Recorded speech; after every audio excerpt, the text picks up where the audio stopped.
Go. Good evening, everybody. This is the Oscar expert here with Brother Bro, and we're doing a live stream in the Critics' Choice. I know we're late to the party, but you know what? It's my business. It's nice to be late to the party sometimes because, today we're when you get to the party early, there's like 2 kids there. Lamos. They're no fun. And then people realize how much fun you are because you bring what you offer as a human being, as a unique person to the party. But if you're not fun, then you don't really add anything. Like, that's also okay. You know, some people are just space and they're just air. But now that the Critics' Choice Awards, now that we're here and we're contributing to this live space, I think the Critics' Choice Awards have really begun. And I think you can sense that in the arena that they're holding the Critics' Choice in right now. Even though the Critics' Choice have already begun, we are supporting actor and supporting actress deep. We're just going to watch it. We paused. We're going to watch our delayed version. You already know who won. We don't know who won. I think I know who won. We probably know who won. In fact, I actually do know someone who won, and it's not surprising. Ow, All right, go. fuck. I got fucking shocked from the camera. What the hell? Hold on. You still have to do a good evening introduction. I was actually recording. Oh, you were? Okay, well, good. No, but I was talking about... Okay, we gotta do a different one. All right. This is for YouTube. Good evening, this is the Oscar expert here with Brother Bro, and we are going... No, we're not going live. And it's time for the Critics' Choice Awards. We just had the BAFTAs. I feel like they're going to be pretty similar. Yeah, especially with the acting categories. Really made them unambiguous. Really just looking out for Best Actress and Best Adapted Screenplay. Yeah, now... No, I won't say Best Picture. I'm still pretty confident. I'm also looking out at Best Editing. I'm like, really? Like, Dune's got to win something, right? And then I'm looking at Production Design, and I'm thinking... Is that going to be Dune? I feel like it's going to be Dune now. That's why. Well, I don't know. We'll see. I don't think you're right. I actually don't think you're right. I don't agree. All right, I'm going to play that shit. Actor. Fuck. Wait. Okay, let's make sure, like... All right, now we're doing... The stream is going okay. Okay, I think we're good. All right, supporting actor, probably Troy Kotzer. My family. Jamie Dornan. I literally can't get enough of Troy winning awards. Like, you could give it to me... You could do that every Oscar season, and I would just eat it up. I love how they keep using that clip for Jared Leto. It's hilarious. JK. That's where the Critics' Choice is like, they did call JK Simmons. Did they, like, make him fatter for that movie? They did not fat suit him. I'm pretty sure. Are you sure? I don't know. I looked at him, and I was like, it looks like there's a pillow... and his torso. Well, it's just because he's wearing, like, high... I don't know what it is.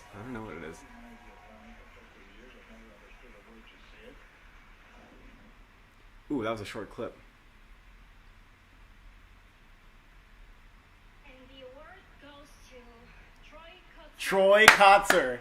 He's coming, folks. It's not even ambiguous anymore. He's just winning the Oscar. He was definitely going to win this. It was really like the BAFTA where Cody Smith-McPhee didn't win that. And that's where we saw... Of course it's going to be Troy.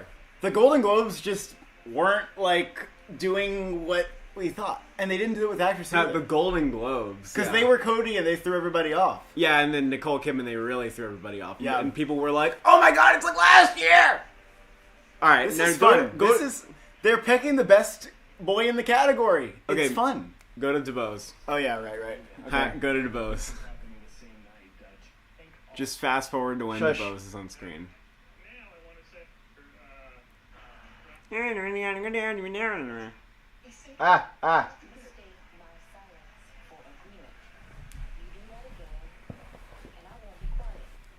Oh, look, they didn't use the clip of her in the kitchen for Ingenue Ellis. That's...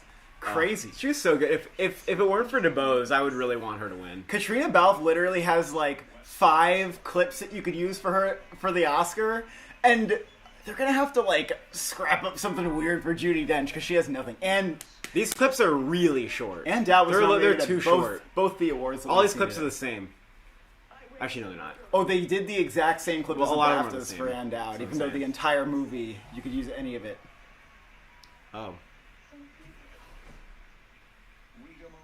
Clips are really short. I really liked how the BAFTAs just gave you a little bit more time.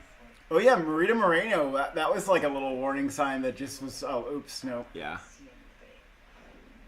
That could have happened like randomly on Oscar morning though. It didn't. Easy Weezy. Easy Good. Weezy. Easy Weezy. The Good. Critics' Choice don't try to do anything crazy. Okay, you're just gonna refresh now and catch it up. Is there? You think there might be one more award that we missed? Well, we're gonna find out. Are we gonna watch her whole speech? No. Okay, so I mean, we could watch her whole speech. move.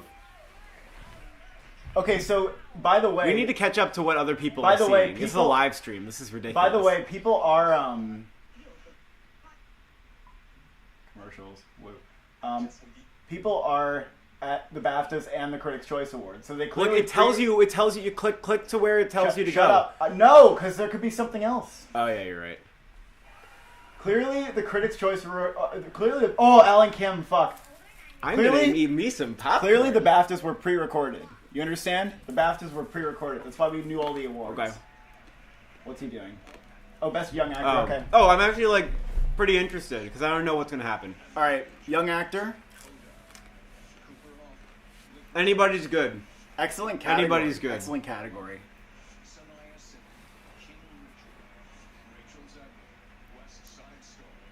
All people who really could have been nominated. Like, hat. Look at that suit. Jude Hill. Oh my God! They keep giving it to Jude babies. Hill. Yeah. They're gonna be The the baby one. The baby one. Wow. Oh my God, him and Alan Kim are gonna be best friends. Oh, I bet they're the same height. It's gonna be great. good award though. Oh no, I feel like Jude Hill's a little older, right? Let's see it. Jude I Hill. wanna see- I think he's older. I want to see how. He's a little older. I want to than see Mr. if, Kim. like, when you put them next to each other, if they just have instant chemistry. I just want to see. they that. cut away right when they Oh. when they did their thing.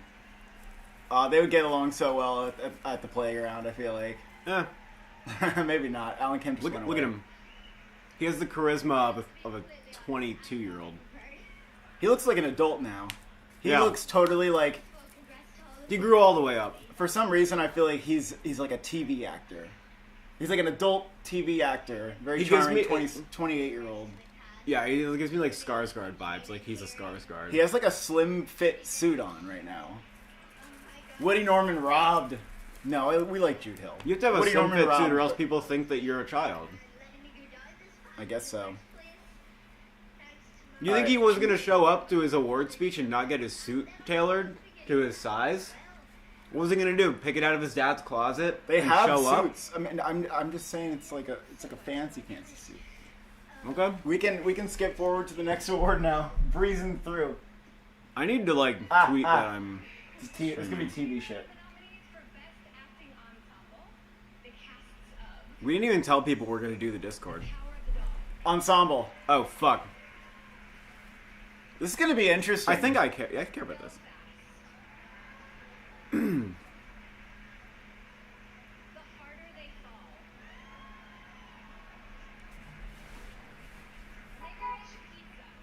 Oh, Alana Haim's not there. Okay.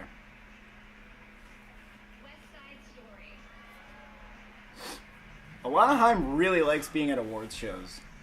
She's just having a great time. Like, It's every she's time they cut to riding her at BAFTA, a, she's a like, theme yeah, park ride. yeah.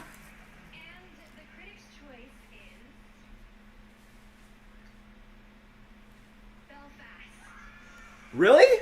We Wait, predicted it. did bitch. we? We sure did. Oh yeah, because We they sure didn't did. have Coda. Yeah. Yeah, Yeah, that they was didn't weird. have Coda. Okay, so there's something Did, for did they Belfast. even have King Richard? I don't even know. So today, Belfast is winning awards that are inconsequential. It is winning awards. It won British film. It's got Best Little Actor, and it just won Best Many Actors. So when you put all that together, none of those are Jude Hill. Oscars. Jude Hill won 2 awards tonight. How many people are gonna be able to say that? Oh, true. Yeah. Not many. Jamie Dorn. Oh yeah, because everyone else is in. Because Campion's gonna win just director. She might win just director.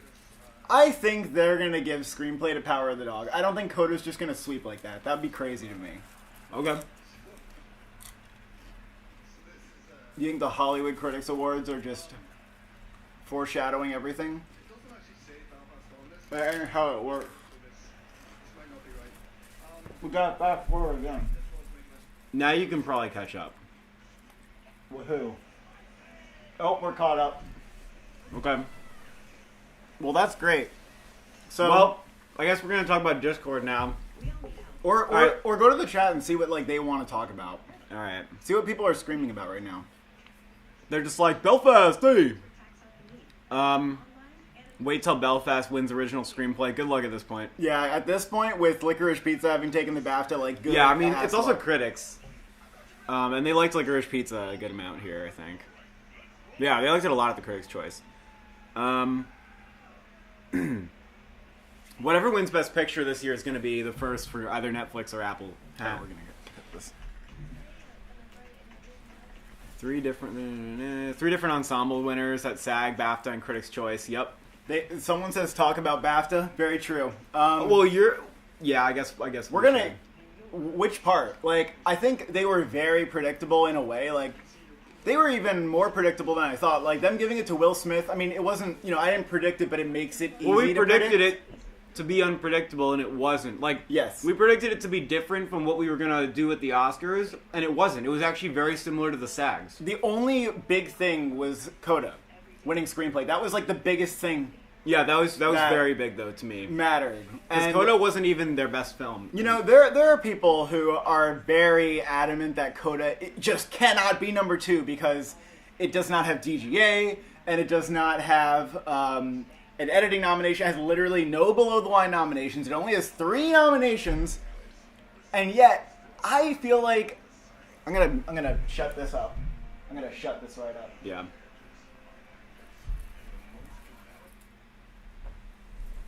And yet, I don't think anything else has a good case to make for winning, except for Coda. I mean, Power of the Dog's case to make is, like, leagues better than everything else, including Coda. But, I mean, Coda stealing the Power of the Dog's Screenplay Award's funny. But I also think that that's because people know that Jane Campion's winning director so much that they may as well split it, and that could be an attitude that people have. And that's, like... I mean, last year that happened. People knew Chloe Zhao was winning director, and so they went with the father for screenplay. Well, we have a live comment that says, Belfast losing screenplay picture at the BAFTAs is cataclysmic for its chances. Yeah, I mean, I didn't think Belfast was going to win at the Oscars, even screenplay anyway, but Oh, yeah. it's like done. Like, Belfast is not going to happen for Best I know. Picture. No, That would be I'm insane. telling you, there's nothing that is going to happen. And then wonder what will the tie be this year? Like, I never who the predict fuck ties. knows? Yeah. I said It was last editing year, I last was like, year. It was editing. Yeah, last year was editing with Sound of Metal and Trial of Chicago 7. I mean, it's wacky to predict ties, and I don't even try. I can't even try to do that. We have a comment that says... No, I got it. I'm reading the comments. I'll read them. What are other thoughts on the Coda thing? Like, SAG does sometimes predict big upsets. Like, I know Parasite's the most obvious example, but there are some other ones, and I don't know off the top of my head. Like, I think they happened a little while ago, but SAG has predicted some upsets before. Just that ensemble award. So, that is a major award. It does count as a major award that Coda won, and nothing else has that yet. Unless PGA does something. If I'm looking PGA out went for with PGA Coda- primarily. Another thing that's really interesting is that Coda... What the hell was I going to say? What am I eating? I just took a swig of popcorn and one of the pieces is like absolutely wet. Did you? I do can't help something? you out with that. I didn't touch that shit. Okay, I'm really scared, but okay. Coda, if there is ever a movie that maybe can win without any below the line or tech support or even a director nomination, maybe it's Coda, which is like the most heartfelt. Like it works in all the ways that are key for a movie to work. Like it has really good performances and writing, and it gets you in the heart. But nothing about it is very technically impressive, like at all. And so maybe it does make sense if Coda's going to win Best Picture that it still doesn't have those other nominations. Although I do feel like it could have pulled off an editing nomination or a DGA nomination for Sean Hayter if it was bigger. But it's also kind of doing this late surge, like after the SAG Ensemble win. And Coda, if you rank the nominees based on their how much audiences like them, IMDb, Coda has an 8. And it's the second highest rated movie on IMDb behind Dune out of the Best Picture nominees. And Power of the Dog is the lowest with just under a 7 at a 6.9. Rotten Tomatoes, the same thing. Coda has the highest audience rating on Rotten Tomatoes. It has a 93. And then Power of the Dog is a 59. Again, just below the 60, which is pretty freaking weird. 59. That's like Mank territory. And so, what do we take away from that? I mean, I don't know how much you would want to weigh that, because clearly the Academy did like Power of the Dog a freaking lot. A freaking lot. So, I don't know if I'm willing to entertain the upset that much, because when it comes to ticking boxes, there's only one movie that ticks all the boxes. We're talking fall festivals. Coda doesn't have that. The DGA nomination, the editing nomination, being nominated for screenplay and director at the Golden Globes, which Coda wasn't nominated for either. Like, at the end of the day, the Power of the Dog checks so many more boxes than Coda. Yeah. And I am arguing that Coda's number 2, but I still think Power of the Dog's an easy number 1. Well, Unless now you're PGA. done with your Unless PGA. fucking insane rant. I'm gonna tell everybody about the Discord and what the deal is there. We have a channel in the voice channels category. You can follow the Discord in the description. There's a link. Go to voice channels, the tab. Inside of that tab is a caller request channel where you can make requests to call in. I would prefer if you said what you want to call in about. But, maybe I'll pick you anyway. Maybe you just seem like a special person and I'll just throw you in there anyway. What you would be an indicator? You will be placed in a waiting room, and then you will be placed in the live room. I will give you permission, and then you'll be able to talk in those chats. So, I'm going to add a couple people right now. You can keep doing your thing. You can keep ranting about whatever the fuck. If you just want to talk about your day, that's also appropriate. My day is Your I stream? woke up very late and then immediately had to scramble around to do the BAFTA reactions. And then I am doing this. It's my entire day today. No, we went to bed at like 7:30 a.m. That's precisely why I did nothing today, except for awards shit. So, what the I fuck? have nothing to say about today. Okay, wait. But the BAFTAs, the Coda thing is really... I just think it's not like King Richard's not number 2, fuck off. Belfast's not number 2, fuck off. Like, it's just... West Side Story's not number 2. Yeah. What else number 2? The only thing I care about, and that I think is the most compelling, is like... Are you winning screenplay? Are you winning screenplay? That's it. That's all I fucking care about. I don't care if you don't have the editing or director at this point. If I'm looking for number 2, I want to know if you can win screenplay. Or director. Or any fucking thing else. Coda could win 2 awards. Yeah. And they're both they're both important awards that have gone with a Best Picture win. It's Oh like yeah, Supporting screenplay Award and supporting screenplay. actor picture pairing that's Moonlight, that's Green Book. And these days that's plenty. I mean, even Spotlight, you just need like a screenplay to win. And like you need that. Power of the Dog is not going to give up director. So you better if you're going to support anything else for number 2, you better fucking find me something that can win screenplay. That's all I'm going to say. Also, Coda's like, the movie that is at the other end of the spectrum of Power of the Dog, where like if you're not into like this sort of artsy slow burn thing, and you want just the thing that makes you cry and feel the best, that's been the go-to movie, and it has not been Belfast. We thought that would be the Belfast. It's not the Belfast. But again, if Coda like premiered at fall festivals, I don't know. Maybe it's going to break all the rules, but it kind of shows that you don't really need to go. Even Parasite didn't break that many rules, except for being an international film. It checked all the boxes. It really did. So that's why you got to pay attention to the boxes and which ones are checked. You understand? Are we getting the caller in? Not yet. What else is big? Editing is weird because Dune did not win the Eddie or the BAFTA, even though it seemed like an obvious favorite. I still feel like it's an obvious favorite. I still feel like it's very much the front runner. And I'm going to be surprised if it doesn't win this award at least. I feel like this is, I don't know, the easiest one. Because Eddie can be different. Eddie can be different and weird sometimes. BAFTA can be different and weird sometimes. No Time to Die had cars in it. They couldn't resist. That's really what clicked for me. I went, you know what? That movie did have cars in it. They like racing movies. And No Time to Die is not nominated at the Oscars, so I don't care. King Richard's not going to win editing. Fuck that. Even if there were 2 sound categories, it wouldn't get a sound nomination. Dune's winning sound. So, I still think Dune's just going to win editing. But it's weird that it has not been so obvious. You would think that it would be obvious. Are you good? What else is weird? Dune production design. Very curious to see if that repeats here. I mean, if Dune wins production design and Critics' Choice, I have no choice to predict, but to predict it. And if Dune no win production design and Nightmare Alley wins, then that will be something I need to, go to my thinking room and think about. Where I lock myself in my, what's it called? The closet with all, like, the mechanical gear. And I lean myself up against, like, the hot heater. And I just think in a dark room. And then I have my epiphanies. And that's what I did when I found out that Parasite was going to win Best Picture. All right, we're going to take Black Toad into the live room. Classic. Whenever he joins, we shall communicate. Other than that, how was your day? Oh, that's awesome. Tell me more. I swear to God, there's something wet in this fucking popcorn thing. What'd you do? Wash your hands and then, like, stir it around? I literally poured it from the pot into the bowl. That's all I've done. You're the one who cooked it? You tell me. Cooked? It's popcorn. Maybe it got infused with oil.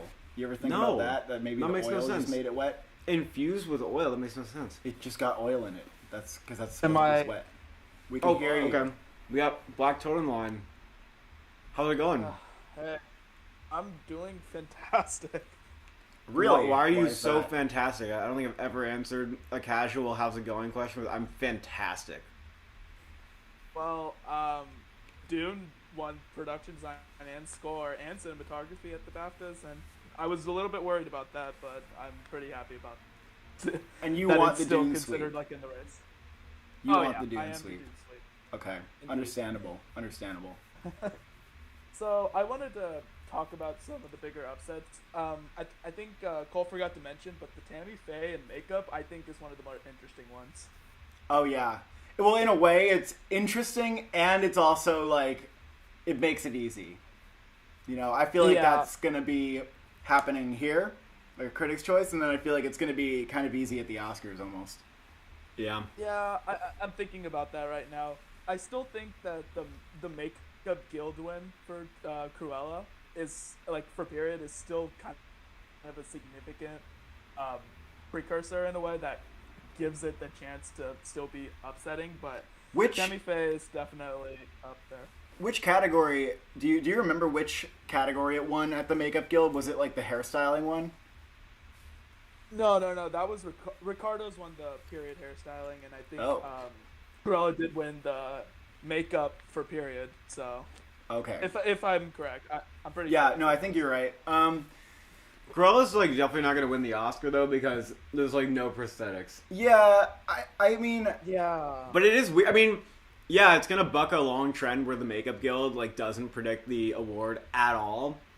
Yeah. But I think that's just gonna happen because I think we're gonna see BAFTA and Critics' Choice go with Tammy Faye for makeup, and then it just makes more sense. Like, it's the kind of thing that the Oscars generally award makeup to. Well, the thing with the Guild is that I feel like it makes sense if you're a specific guild and you're very focused on the craft that you could vote for something maybe and pay attention to something that maybe most people aren't paying attention to, like Coming to America's work. But when it comes to the entire Academy of voting on this category, I feel like they're not going to go out of their way to watch Coming to America just to vote on makeup. Best Actress is happening right now? Holy Are you kidding me? Holy fucking goddamn it. Oh my goodness. Oh, fuck. Lynn? Okay.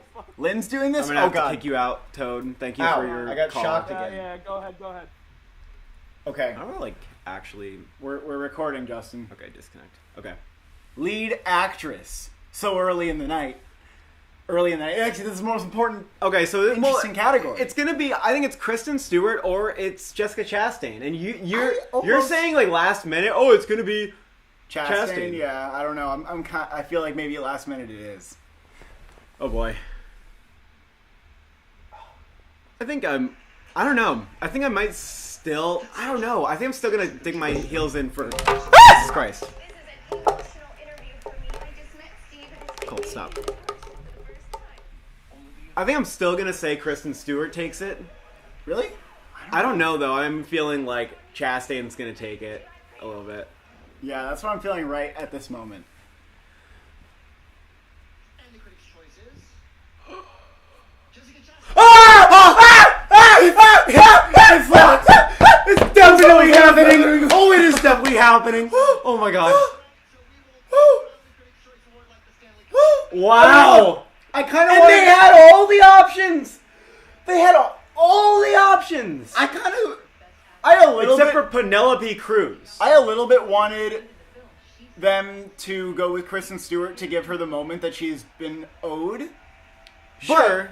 But, like, do you see how the critics' choice are like, ooh, SAG, we see that. Like, Yeah. I guarantee you, Yeah.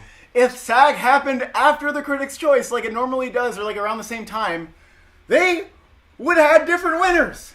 You It know, could I have was been Cody. really thinking that they would have a different winner here. Nicole, if anyone is predicting Nicole, Nicole Kidman was like number 2 on the betting odds, and I'm like, absolutely not. Oh no, she isn't. Nicole Kidman is not number 2. She's like the least likely person to win. I swear to God, she's not winning. There's no way. I don't think so. There's no way. Chastain's winning, and a lot of people thought this was going to go a different way at every award ceremony, and now Chastain has 2 things. Very, very strong. And one of Oh them my is god, Best Actor. Best Actor. Oh well, this is going to be Will Smith, right? Yeah, this is gonna be Will Smith. I Okay, mean, Best- talk about like not wanting to go against the trend. It's gonna be Will Smith. All right, Best Actor. Okay, look, the Critics' Choice is gonna do exactly what the Oscars are gonna do for actors, Because they're trying. and the SAGs. They're all gonna be perfectly aligned. To Will Smith. Yeah. There it is. Yes. Predictable.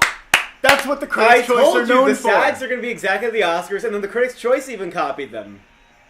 Wait, so Critics' Choice SAG copied them. Okay, wait, It's really fucking obvious. Wait, yeah, we all have all the acting awards. They It's just went really 4 out of 4 with fucking SAG. obvious, bitch.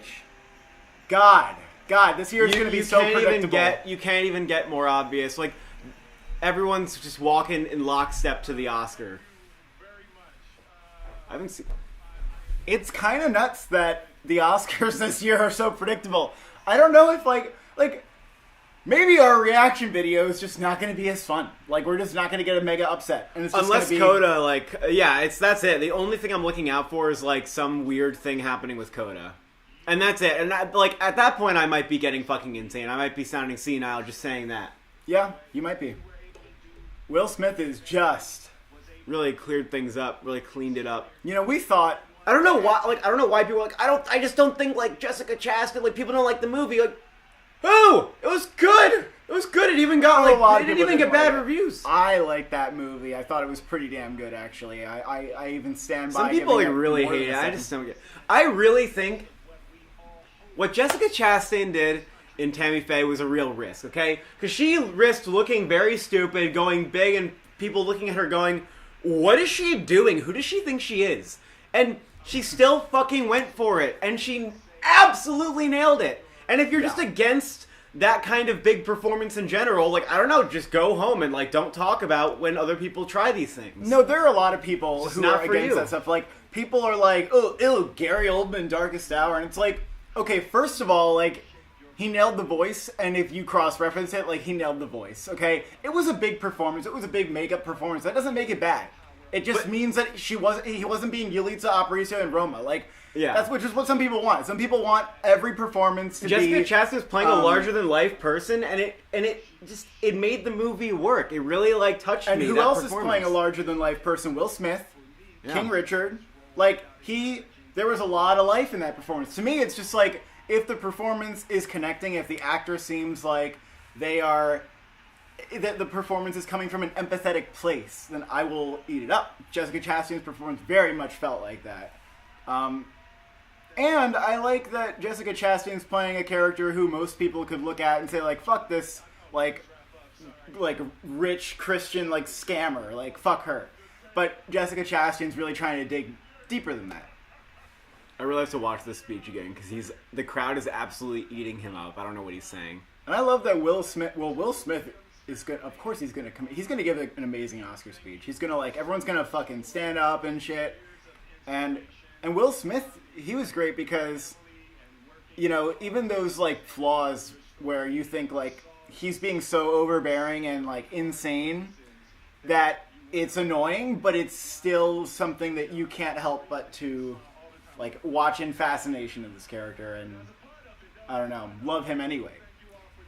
And also the thing where people don't like Eddie Redmayne in the Theory of Everything, like, how else was he supposed to play Stephen Hawking? Like, let's be honest. Like, Stephen Hawking liked the performance a lot. Stephen Hawking was totally, like, with that movie on the whole train. People like, just don't want people playing anyone with disabilities, I think, is, like, part of it.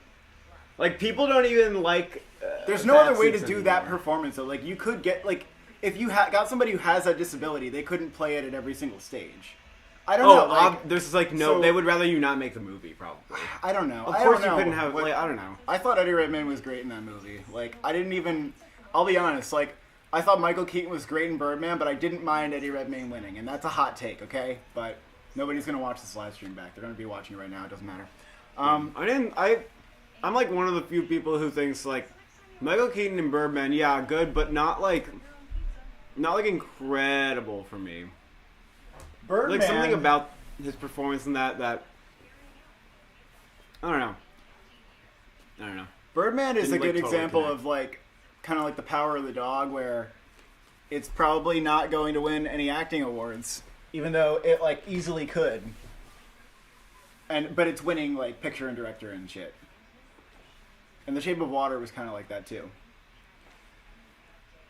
Well, I mean, could things be... I mean, and the Critics' Choice are known for making things easy, so... They're going to go with Dune in cinematography. They're going to go with Dune in all the freaking categories possible. Like, they're going to make this entire thing so easy. They're going to give it to Encanto, probably. They're going to give it to Summer of Soul, Drive My Car. Like, it's just going to be reinforcing. And, I don't know, this could be one of the most predictable Oscars. I don't know if the Oscars seem like... I mean, I think they'll throw at least one curveball in one of the tech categories. But... Yeah. overall, like, I think it might be pretty predictable. Yeah. I think it. Yeah. I mean, I remember years like Arrival winning sound editing, and then Hacksaw Ridge won sound mixing, and La La Land was losing a bunch of awards. People thought it was going to win, and I remember that year being Fantastic Beasts winning costumes. I remember there being a lot of weird technical below-the-line upsets that year. And I don't know. So you never really know whether or not something's locked in. You want to take another caller? Yeah, I'm just seeing what people say. Also, I I don't people think... are like chugging the chat that honestly, like, if the collar, like, we don't really need to do the collar thing, but we'll do it. Someone said Assuming we Penelope don't would get be the second woman of color to win Best Actress. I don't think... I'm putting in Doggo I Samuel don't know L. if that Jackson, counts. I don't know if people count her as I think that... so you people- can move to the live I chat. think people when you're view ready. Penelope Cruz as a white person. Am I wrong about that? She's from Spain, no? Yeah, which is yeah, I think So she's correct. white. I don't think people think that's a woman of color just because she doesn't speak English. I think that's right. So that does not actually count. What are we doing? I mean, I told people they could come in. Let's just go to the chat and see what people are saying.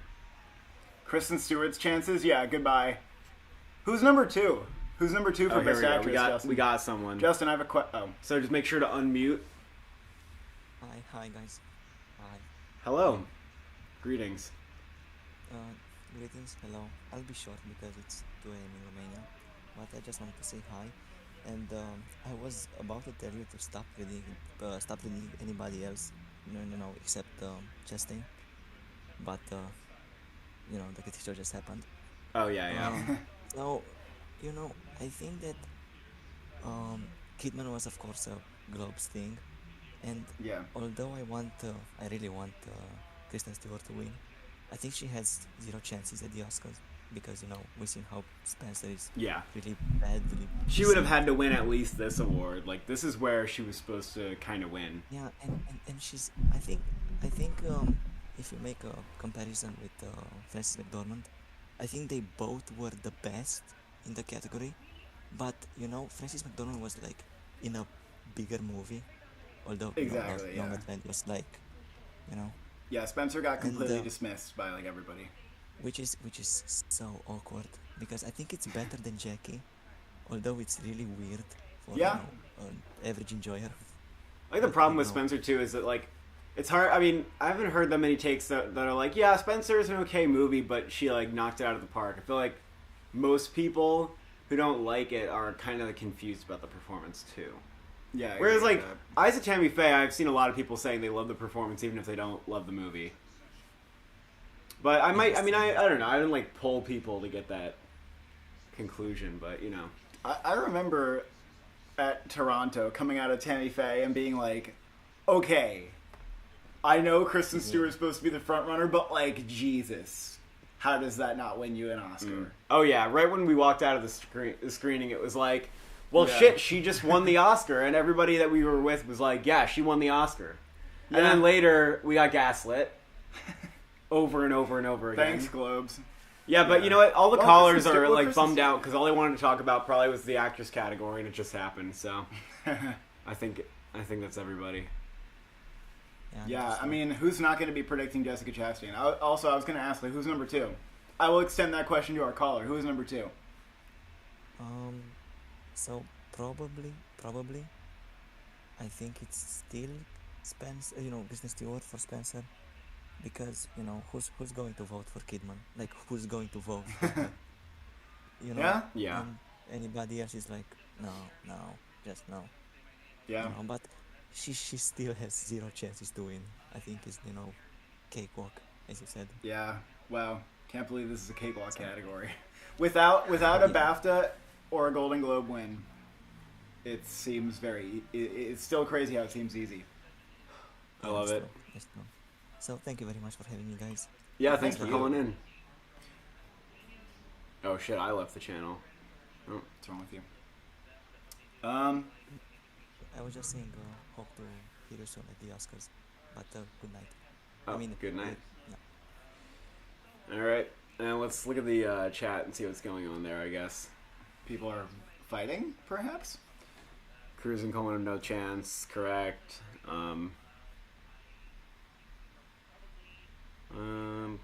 Yeah, Coleman. People are still going to say it's Coleman. Actually, you know what? I don't think people are going to say it's Coleman anymore. I hope people don't say it's Coleman still, because I don't think that's even close. Some people saying Spencer's not good. Well, I mean, I disagree, but okay. I mean, I guess you could make a case. You could make a case to me that you think that Penelope Cruz and Coleman are number 2. Like, if you wanted at this point, like, I don't care. Like, make a case that whoever you want is number 2. That's fine, as long as we agree that Jessica Chastain's number 1. I'm okay with that. And yeah, First Choice just tried to predict the Oscars. They sure did, and they did it successfully. Wow, someone's like, oh, Stewart's going to be my wild pick. Are you really going to go out on a limb and try to predict her to win? That didn't even get nominated for score. That's fucking bold. That's all I'll say. Good luck. Good acting. We have some good ass acting winners.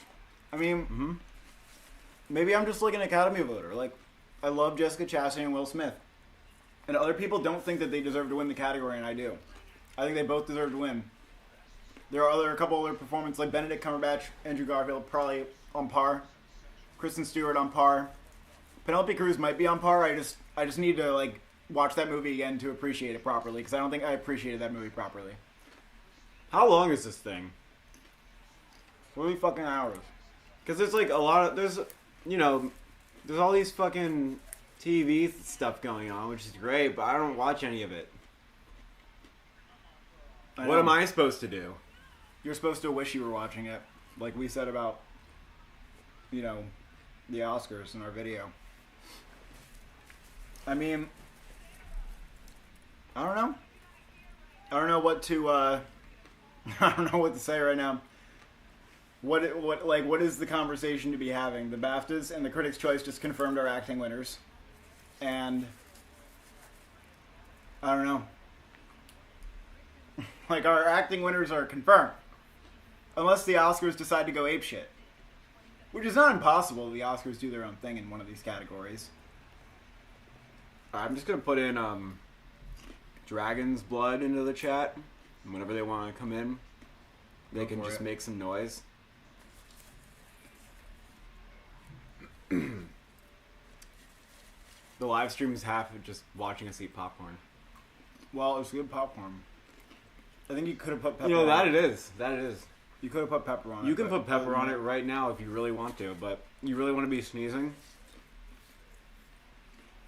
that, what's wrong with sneezing? It's very rude To who? to everyone who has to watch or listen to it. Yeah, but they might like it. Testing. Yep. Am I good Your here? testing successful. We can hear you. Sweet. All right. Yeah, I will say. Nobody would want that. Though it would make a good thumbnail for the. Wait, what's this? I think we missed what you said. Oh, we're having connection problems. Oh yeah, there's probably some connection Oh, problem. now I hear Sorry. you. Sorry, I had now there we go. Sorry, I had like the YouTube thing like right on there, so I was trying to Okay. connect with that. But now I hear you. All right, but yeah, no, I thought for in terms of this year's award show, it definitely could have been worse. Like it could have had like Cardos and House of Gucci in Best Picture, which I feared, but Yep. like thankfully, but it could have been better. While I knew it didn't have much of a chance, I was kind of hoping like 9 Days would at least get some recognition somewhere. Yeah, I mean, I wish, but the whole Yeah, no. release date thing with that one just did not work out. No, it didn't. But yeah, no, I was gonna mainly I'll get to the topics quick that I wanted to talk about. One is just something that would be great to talk about during these is just kind of like because I know like sometimes after you guys do the Oscars, you guys do like an Oscar retrospective and such. One of them Yeah. that I was looking forward to, like you guys mentioned, kind of like a what if scenario of like what if 2020 was like a regular year, like how would Oh nominations this year and last year's were kind of together. And the other one that I would highly recommend checking out for Oscar retrospective is actually the first Oscars because it actually has a weird, interesting history with it. Like the first Best Actor winner was like would later be in a bunch of like Nazi propaganda, and literally the founder of the Oscars, Louis B. Mayer, the only reason why he created the Oscars was kind of the thing that people joke about was just giving people awards just because he just wanted them just kind of happily work with him. yeah. It's really interesting stuff. Well, I bet it was like a whole just different like game back Oh, yeah. then. I mean, Oh, for sure, yeah. And then my final thing that I just wanted to bring up, and this has obviously been like controversial here in the Discord chat. Some people rooting for it, some not so much. But the Batman and like its chances, I have it at number 10 for Best Picture nom. I think it could make it, but one of my more things that I'm rooting for is And there he goes. cut out after what you're rooting for. I mean, I guess we can talk about the Batman. Like, Until I really don't think the Batman's going to get Best Picture, honestly, because the problem is, like, a lot of the people I talk to about that movie, they don't love it. They just like it. And it's because they think it's very long and, like, a little slow. And we're not talking about people who are, like, super into movies, just kind of normal people. Who I would say still have good taste. But I think it's not like The Dark Knight where it's going to entertain the fuck out of everybody. Oh, there you're sorry back. for a second. My computer crashed, so I've just got on my phone for this. Okay. So apologies for that. And what were you hoping for with the Batman? Yeah, my hope was to get. I think Paul Dano should be nominated for supporting as the Riddler, because I know, like, obviously supervillains and such, obviously, and mainly comic books in general have like a really tough chance and stuff. But I feel like there was a lot of particular scenes in with Paul Dano's Riddler that I would compare with Heath Ledger's Joker that I think there is enough for him to get in, especially with like after just his history in general, and just there's a lot of moments in there. I truly believe that Paul Dano has a chance in supporting for the Riddler for next year. I would not mind him getting in. Like, I think it was a really good performance, and it's definitely like a standout for supporting performances, but I think his chances are pretty fucking bad. Yeah. Like I was saying, I don't think the movie is gonna get Best Picture. I don't think it's gonna get that close even, and I don't think he gets in there without that. Like it could get somewhat close. I don't know. I don't buy it for that. I think it's gonna get 3 nominations. I think it's gonna get sound, makeup, score, and then score. Yeah, and that's all I think it's gonna get. I mean, I think it could possibly get screenplay because Logan came around the same time. And it had if there's like a vacancy, then meant. maybe. The category would have to be pretty empty. Like we have to remember that when Logan got nominated, it was Call Me by Your Name, Molly's Game, Mudbound, you're gonna recite that. The Disaster Artist, and Logan. It was very empty. It was like there was not one Best Picture movie, and then it was just whatever else they could come up with. And Logan made sense at the end of the day for that. And so I do think there's like a way that it could get adapted screenplay. Especially maybe because it's like a mystery kind of thing. But also the Oscars don't like mysteries very much. They don't like Gone Girl. They didn't really like Get Out. The Oscars didn't like Get Out? Oh, no, sorry. I meant, I don't know why I said that. Knives Out. Knives Out. Oh, yeah. Yeah, they don't love mysteries that much. Or detective movies. And I think with the Batman, I don't know if it has like the spark that Joker, or the hold over the audience that Joker or The Dark Knight had. Where it was like, oh my god, people are freaking the fuck out about like how good these movies are or whatever. I don't know. I just don't think it has that. I just don't know if it has like enough there to survive as a March movie. And I know Black Panther did it, but Black Panther had a lot going for it, I think. Yeah. Yeah, no, obviously this is like superhero predictions. It's not even like the best chances for Paul Dano to get nominated when there's Steven Spielberg's Fabelmans. Yeah. So, true. Yeah, true. Yeah. Him or Seth Rogen, maybe. So it's definitely going to be like I'm not going to say the Batman is a guarantee get in or something. Right. I have it just as number 10 for now because I do think that there is a chance and everything, especially now with DC pushing all of their DC other films and such.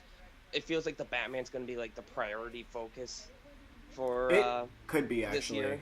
Because the only other movies that Warner Brothers is going to have this year seemingly is Elvis and Don't Worry Darling, and I feel like to say that both of those are going to get in seems like a stretch to me, and they have 2 movies in this year. So I think they'd have the ability to campaign. I just don't think the campaign would actually work. I don't think it's the worst bet to put it at like number 10 for right now in the year. I don't really think that's a terrible idea to make. I don't think it's going to happen, but I think that there is a possibility. Because a lot of people do like the movie a lot, and it's very well made. I will say if it can only dominate one award show, I just want it should dominate the Gotham Awards just for the stupid fact that I could say the Batman scored. Well, it's their home territory, so I think naturally it will get a lot of nominations. Yeah, I heard that movie has like a $20 million budget, so it'll work out for them. All right, and it was made by like an indie studio. Thank you for your speculation, and yep, and then thank you for this. Like I said in the chat, it was actually my birthday on Friday, so this was a nice way to wrap up the B-Day weekend. Oh well, we knew it was your birthday, and that's why this happened. Yeah, happy birthday. I hope you're older now, and have fun being older. I hope you learned a lot of lessons. You know, a birthday is a time for learning and growing, and I hope you grew a couple inches, learned, your brain expanded, your heart expanded, and most importantly, that you had your tummy expanded when you had all those cake and hopefully everyone you invited to your house could come. Yeah. A lot of TV awards right now. I can't tell you about those. Halle Berry's doing something. And what else is there to talk about right I don't know. Should we just go to like a blank screen for like until they go to the fucking film awards? No, again? we can't go to a blank screen. Yes, we No one's can. gonna tune it. No, what are you doing? We No, just no, go no. back to this. No. Yeah. No. We're not doing that. Get that out of here. You go to that. Get that out of here. Let me resize it. Get that out of here. We don't need that. I think we could. There's plenty to talk about. I think. Oh, There's, really? Oh yeah. Really? You think there's plenty to talk about? Okay, let's hear it. Well. Let's hear it. There's like 3 fucking hours. If we can't go to the goddamn what other thing? What hour is it right now? We only have an hour and 40 minutes left. That's like a whole movie was worth of time. Which Well, is great and awesome. wow. Okay, well, I think we're gonna go to a fucking break because Well, when do people come back? You can't just go to a break. People don't know when to come back. do whatever I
Wow. And we're back. Wow, we're back. Wow. You know, one thing I was thinking of is, you know, when we're looking at this in the context that, like, let's just assume that these acting winners are, like, going to go win the Oscars because that's what's going to happen. Like, first of all, Will Smith and Jessica Chastain won, like, 4 Critics Awards each. Like, nothing. They ain't not won nothing. And the Critics' Choice the Critics' Choice didn't care either. Even though, like, the overlap between them and all the critics organizations is probably pretty high, they still just went with picks that weren't being picked by, like, the critics' consensus. And the argument that Kidman was going to win because her movie was the biggest contender, just nope. Yeah. Didn't even matter. Did not matter. Being the Ricardos was probably 11. It probably was. What about Tick Tick Boom? That got edited. Wait, was J.K. Simmons nominated for the Oscar? Holy shit, he was. You just forgot that? Yeah. Yes. I'm not gonna, like, I'm gonna keep forgetting that over and over and over. Well, I think... Yeah, they nominated Being the Ricardos for 3 fucking acting awards, and not Best Picture. That was totally Because number not 11. screenplay. Because no screenplay. But yeah, I don't think it matters. I think if we're going with the top 15, it was Tick Tick Boom, Being the Ricardos. Oh, and Tick Tick Boom, because I got editing. If we're going top 15, The Lost Daughter, probably. Worst Person in the World, honestly. And, I don't know, what else? What else was, like, somewhat of a possibility? I don't even know. It'd be fascinating if the Oscars had a top 15, because you'd have movies getting in there with, like, no other nominations. You mean, like... Oh, Inside just won Best Comedy Special. Oh, That's, like, shit. no shit, though. Like, of course it did. John Oliver, sweep. What's the other thing? Oh, I don't know. What else do you want to say? Oh, Everything Everywhere All at Once reviews. Freaking looking. Oh. Wait, what does it have right now?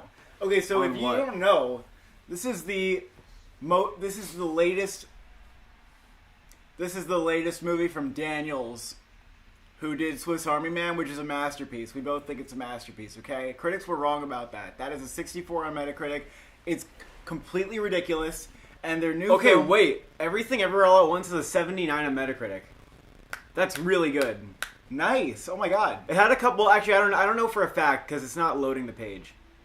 But... And it premiered at South by And Southwest. The Unbearable Weight of Massive Talent has an 80 on Metacritic.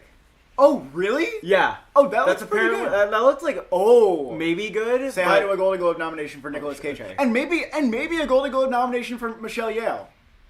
Oh yeah, I Honestly. think that could happen. Yeah, honestly. And this, even though they're coming out very early, but Everything Everywhere has a 9.2 average rating on Rotten Tomatoes right now. Not even freaking kidding you. Everybody just loves it. It blew the door. It was off at South by Southwest. Yeah, Blew the door. it has a 79 on Metacritic. It has 3 100s. IGN, IndieWire, and Film. I don't know what that is.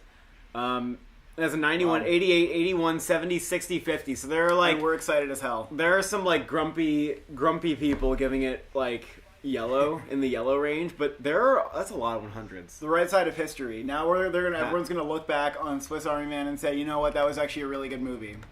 I didn't even think I was gonna like Swiss Army Man, and it was one of the most surprising film going experiences I've ever had in the movies. Yeah. I was like, oh my god, I actually love it. Like, not only do I like it, it's like really freaking good. Okay, and on Rotten Tomatoes right now, Everything Everywhere has a 9.2 average rating with a 90%. I'm so excited. about this. 9.2 with 20 votes. It's coming out at the end of the month. We're gonna see it. We're gonna. It has a review lot of like I really think I'm gonna love this movie.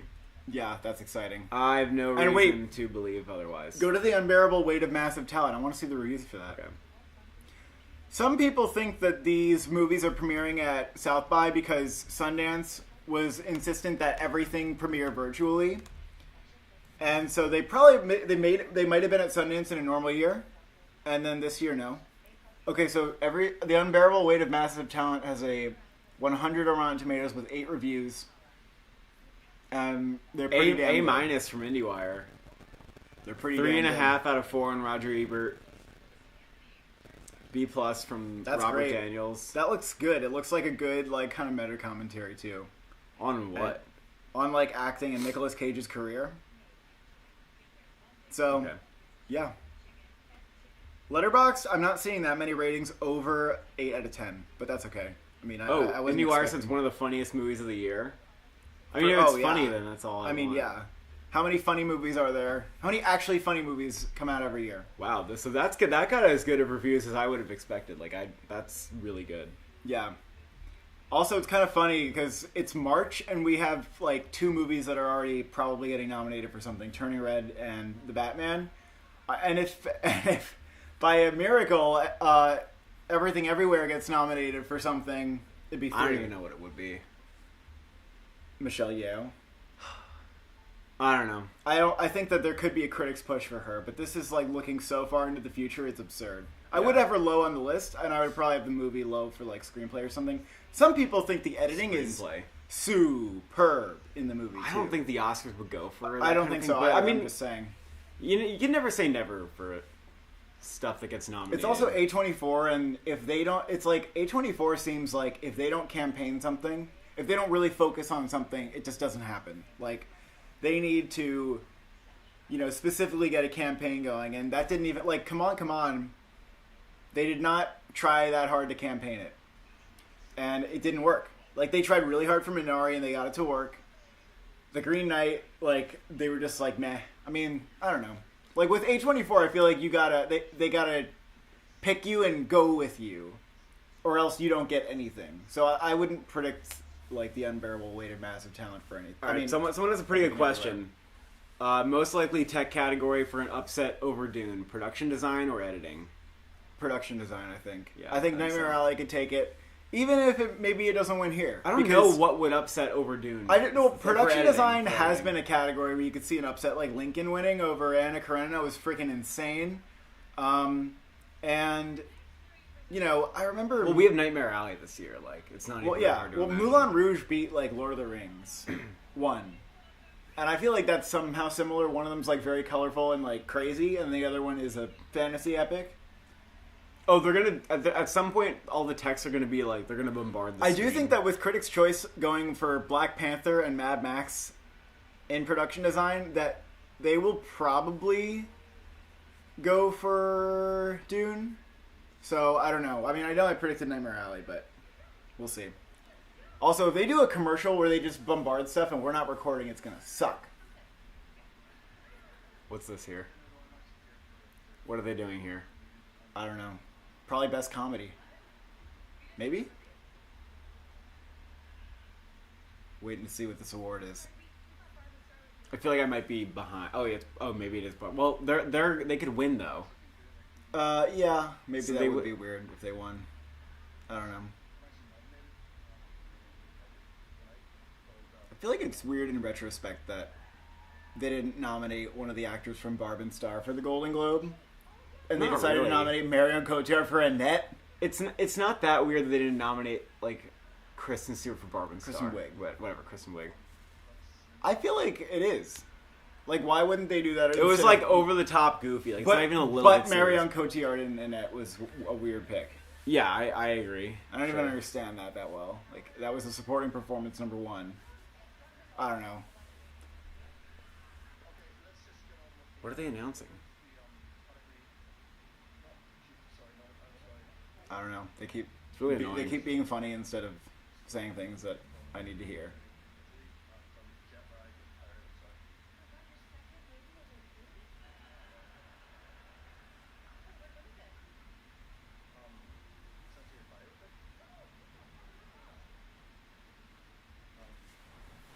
What else? What else? I don't know. Waiting for them to announce the category, see if we care.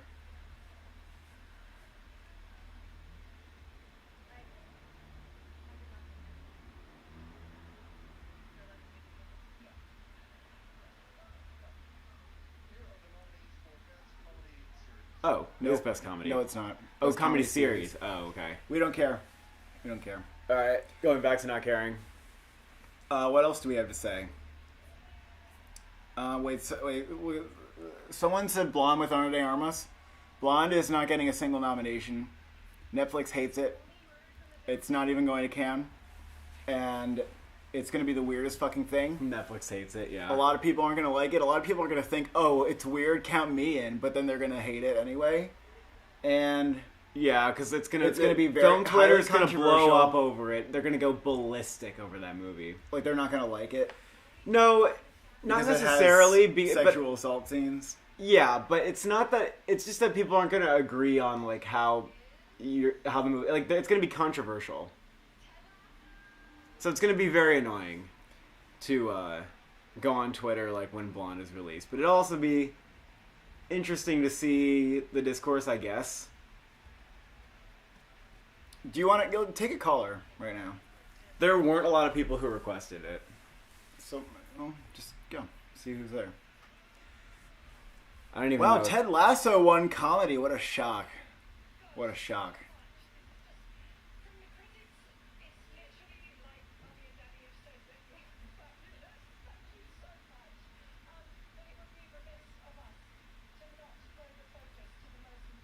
Let a caller in.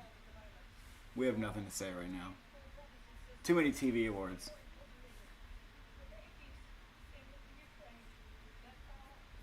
All right, well, I'll let Kylo #DriveMyCarSweep in, and I don't even know if we lost you, but you can join if you want.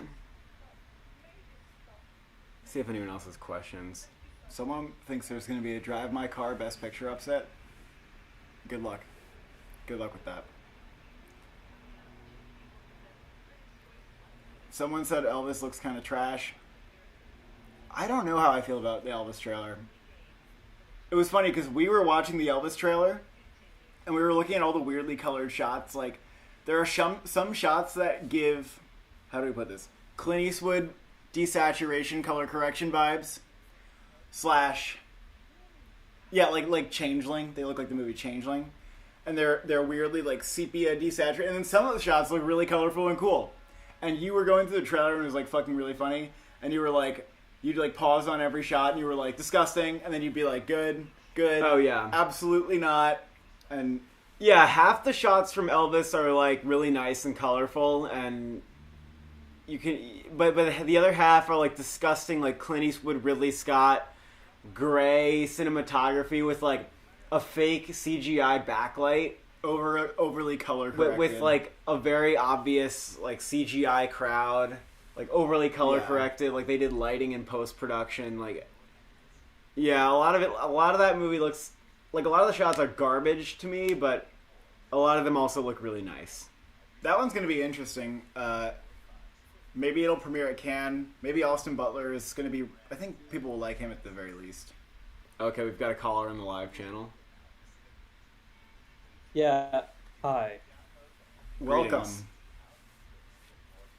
Okay, you can hear me, right? Yep. Yes. Okay. I'm the first caller to ever call into a live stream for you guys. Golden Globes 2020, I remember. Oh, you are? Wow. History. You've made Yeah. history. Wow. History. We I have made history. owe a lot Okay. to you. So, I know a lot of people are wanting to talk about Best Actress. I want to talk about adapted screenplay. It's an interesting race. Go for it. Okay, so I mean, I really did not expect Coda to be the one to pull through here. I thought and this was probably a bit of a hope fiction on my part, to be fair, but I was kind of pulling for Drive My Car to really come through. I thought maybe now that it's nominated and it a lot of more people are seeing it, kind of like The Father, Yeah. see it and love it, and they're like, oh, this has a great screenplay, and of course the author of the short story, Haruki Murakami, is the most prolific Japanese author of all time. Yeah. And when sometimes when someone attached to your movie is like a legend in their home country, that helps people, like Marion Cotillard with La Vie en Rose, and Bong Joon-ho, Parasite. Yeah. Would be a great thing, and but then Coda comes in here with BAFTA and wins, Um, it still feels so weird to me, but at the same time, things are kind of looking good for it because, like, it won SAG and Troy's gonna win, Yeah. and then it wins adapted screenplay at BAFTA, probably winning WGA. And Oh yeah. number one, adapted screenplay at the BAFTAs is the same as adapted screenplay at the Oscars. It's the same vibe. Also, Oh yeah. Yeah, it is. So I did this like thing where, like, I looked how many times a SAG ensemble winner won WGA. Not so, and I found out that not every time it happened it won Best Picture, but every time it happened, it won adapted screenplay or won screenplay. So, like, examples off the top of my head are like Parasite, Spotlight, Argo, Yeah. Slumdog Millionaire, No Country for Old Men, Little Miss Sunshine, Sideways, Crash. I think there's a good Trash. case to make that, like, even if Power of the Dog were eligible at WGA, that Coda would still win. Yeah, you could say that. You mean So, yeah. So, But- I mean, I'm watching out, and I think the other big factor is that people know Campion's winning director. Like, Bong Joon-ho winning director and screenplay, both kind of surprises. Like, you couldn't guarantee that he would get an Oscar anywhere except for foreign film. So, people were throwing votes for him in every category. Right. And I don't use, like, spreading the wealth as, like, a good reason to make a prediction in a certain category, because I think that's kind of risky. Mm-hmm. But at the same time, I mean, you could say this happened with Chloe Zhao last year. She only won 2 Oscars. She didn't win screenplay. But at the same time, Nomadland was not a very writerly movie. Right. Power to Dog, I mean, it's not The Father or, Drive My Car, where, like, it's very writerly. But I would say it's more so than Nomadland, sure. I think it is pretty writerly, but Coda, in a way, is writerly because of the way that it uses, like, comedy. And I think there are a lot of, like, clever jokes in there. And Right. I don't know, like, yeah, I mean, like, they don't always go with the most sophisticated pick here. Like, Jojo Rabbit won over Little Women. And I feel like it could maybe be a little bit like that. Although Jojo Rabbit wasn't even close to being, like, a frontrunner for Best Picture. But yeah. Yeah. I do think I'm really curious if Coda's going to win screenplay. I don't think we're going to know. I really don't know how we're going to know until the awards. That's the new nail biter category that people thought was just a total lock. I mean, also Jane Campion has a screenplay Oscar. It wouldn't be that big of a loss if she wins picture and director and just doesn't get a second screenplay Oscar. Right. But at the same time, I Yeah. also feel like Power to Dog is not going to win Best Picture with just director. Like, I think it's going to upset. I don't know. I mean, maybe we don't know. Do you think that if Power of the Dog was looking like it was going to win only picture and director, that you would try to predict a surprise somewhere else for it, or would you just try to predict something else winning Best Picture? Well, I'm already predicting Power to Dog to take cinematography, despite Dune taking BAFTA. Okay, because that's possible. I have this inkling it's going to win ASC. That would make me predict it, but yeah. I have an inkling that since editing is kind of fucked up now, that it could just surprise there, but, like, that's probably not a good prediction to make. It does have a sound nomination. It does have a sound nomination, it does. Yeah. But, yeah, I don't know. And, I guess score would be the next possible one. Because it's not going to win production design or I feel sound. like Dune is cruising in score. And I think that ASC, I actually think ASC, like, I'm thinking about Greg Fraser and how he's been around for a little bit, since Zero Dark 30. Like, he has a little bit more cred. Well, then again, who shot Mank, But also up against Joshua James Richards, too, so that wasn't really... Yeah. Well, of course, if Dune wins ASC, I will predict that, like, that'll be a done deal. Yeah. But I feel a little... It almost feels like predicting Mank last year to only win production design. Yeah. In a way. Yeah, it feels And really then- weird and yeah. light if Power of the Dog only takes picture and director. But Right. and I guess Critics' Choice. I mean, we'll see what they do. I mean, I don't think they have like bearing over the Oscars, but if they pick Power of the Dog, it would seem like a closer race. I'm kind of just looking out for WGA because if Coda wins there, then like okay, well then I don't really have much of an option there.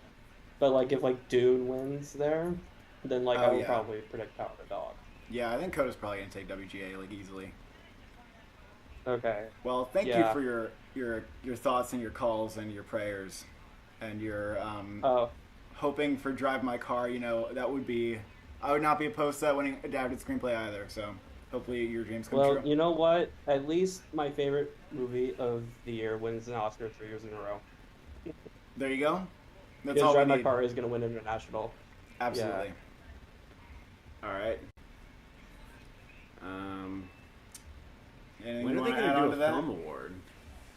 I don't know. I think As in terms of Drive My Car winning anything else except for international, I don't think so. But Yeah, that's because I think we know the competitions between Coda and Power of the Dog. You know, I wish Worst Person was winning screenplay, but I don't think that's happening. Yeah. But PTA is winning an Oscar, so I can't really complain. I did like Licorice Pizza. Might even be my favorite Best Picture nominee, even though I'm not like totally nuts about any of them this year.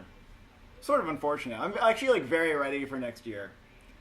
In fact, I've never made my Oscar predictions for next year earlier than now, and you can bet your ass I have like an entire ordered list for picture and all the acting categories right now for next year, ready to go. There just aren't enough Oscars. Like, there's only one a year, and then the season lasts like 3 months.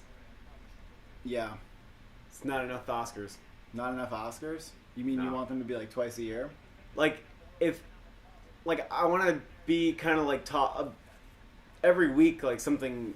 I feel like something new and exciting should be happening, and it's just like it takes like a month for things to like change and for people to like stop speculating about like dumb shit. I don't know, I feel like it 'cause- just like Oscar season just turns into like a lot of people making like guesses that don't make any sense because they're bored, which I understand. Well, I feel like that's what I thought the Coda predicting was, but now I almost think that's a fair I didn't think that was like hypothesize really. to make. yeah.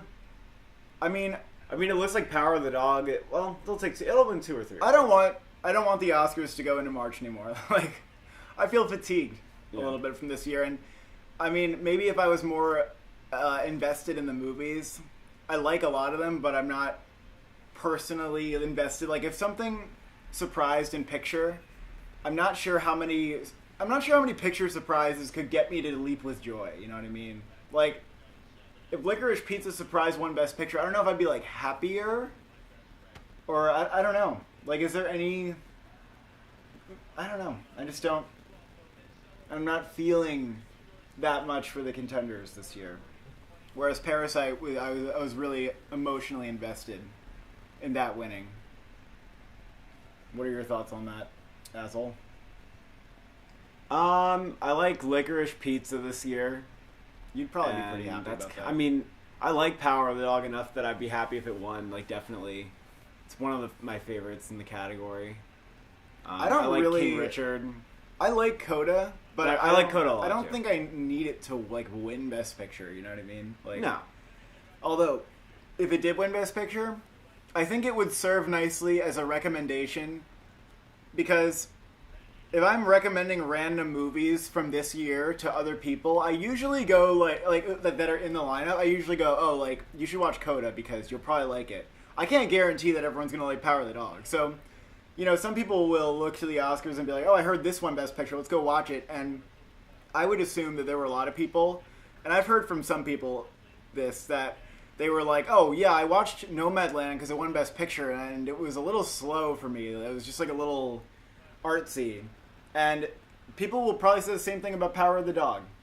But if Coda wins, I think people could be like, oh, I actually really like that movie, and, you know, they might trust the Oscars as something that recommends them movies because, you know, Yeah, They might it's be more like, of well, that was a really good populist pick. recommendation. Like, thanks for pointing me to Coda. I mean, they're still going to get recommended Coda because it's going to win 1 or 2 awards. That's true, yeah.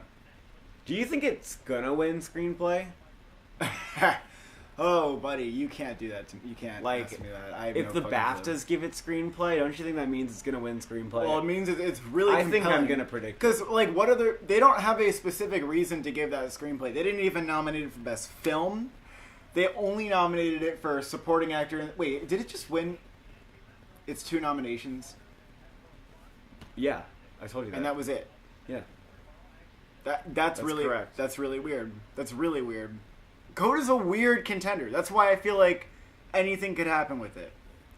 Oh, it was nominated for lead actress. Forgot about that. Oh, And yeah, it didn't win. True. She didn't win.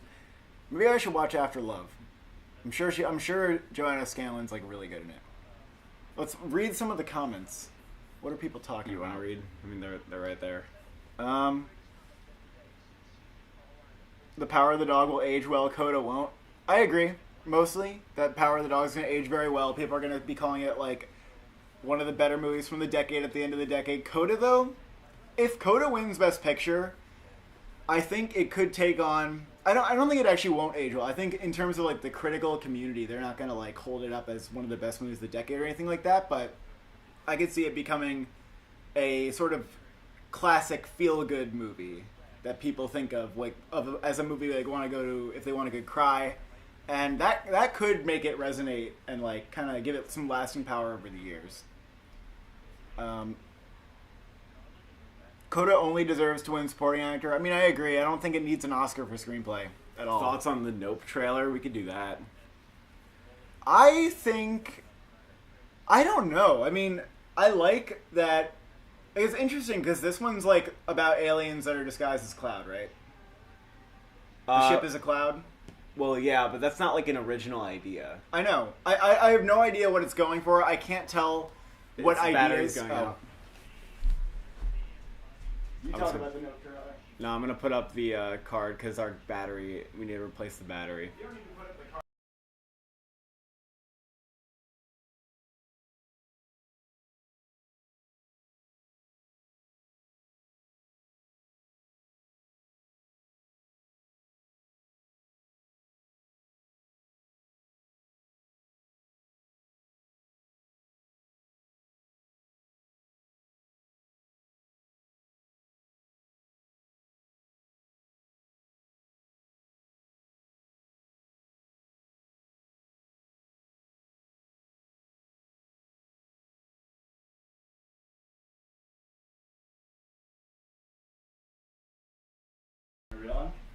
I kind of have a feeling that I have a little bit of a feeling that Nope might be like not his best movie, but it's hard to say that I have no reason to not have faith because I really liked Us.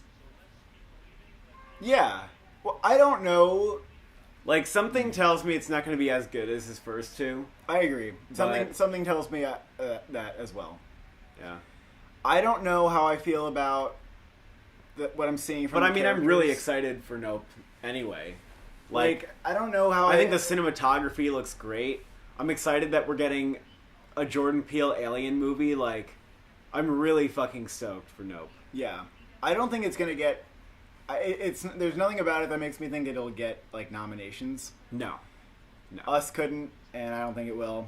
I hope it's a good 2-viewing movie. I mean, I'm sure it will be. Yeah, I'll probably go watch it twice. I don't know how I feel about the whole, like, Keke Palmer as, like, very bubbly and enthusiastic, and then her brother Daniel Kaluuya is just, like, very deadpan. Like, I don't know if that contrast feels a little cartoony to me, but I'm not judging the movie on anything until I actually see it, but that's just my first impression from the trailer. Again, like, I have no clue what it's going for, which is really exciting, and I really don't want another trailer. Like, I want this to be all I see from the movie, and to go in blind. If they drop another trailer, I will watch it. Like, I have no control over that. I will not restrict myself. Yeah. But I just hope they don't drop another trailer, even though I could just not watch it. The Batman for cinematography, it's going to be Tenet and The French Dispatch, okay? It's going to be like, because it's not a Best Picture contender, they're gonna snub it for like a bunch of shit that it should probably get, and it's gonna be something that people think is happening at first, and then it's gonna die down. That's what I think is gonna happen with the Batman and cinematography. But maybe it gets in. I mean, Batman Begins and The Dark Knight got nominated, so they should nominate it. Someone said, "What do you think about Knives Out 2's award chances?" I don't think it's gonna get any nominations. Probably, like Not even screenplay. they're not just gonna do the same It exact. might be thing. like really fun and good. I think it's gonna be fun, but it's not gonna be like as not. It's gonna be like A Quiet Place 2, where it's like we're not gonna nominate the sound again, even though it still works, but it's not like a new thing this time. And it's gonna be like, is it gonna be better than the original? Probably not. It's probably gonna be also very good. Someone's asking, do we think Ana de Armas for Blonde? We do not think Ana de Armas for Blonde anymore because there are reports that Netflix watched the movie. They fucking hate it because it's so brutal and graphic. And, like, people, honestly, critics probably are not going to like the movie, or if they do, it's going to be mixed. Very like, mixed. heavily mixed. Like, people who like it are going to love it. People who hate it are going to fucking hate it. Oh, no, here's the other problem, And, too. like, despise it. And I think people are going to accuse it more than being a bad movie.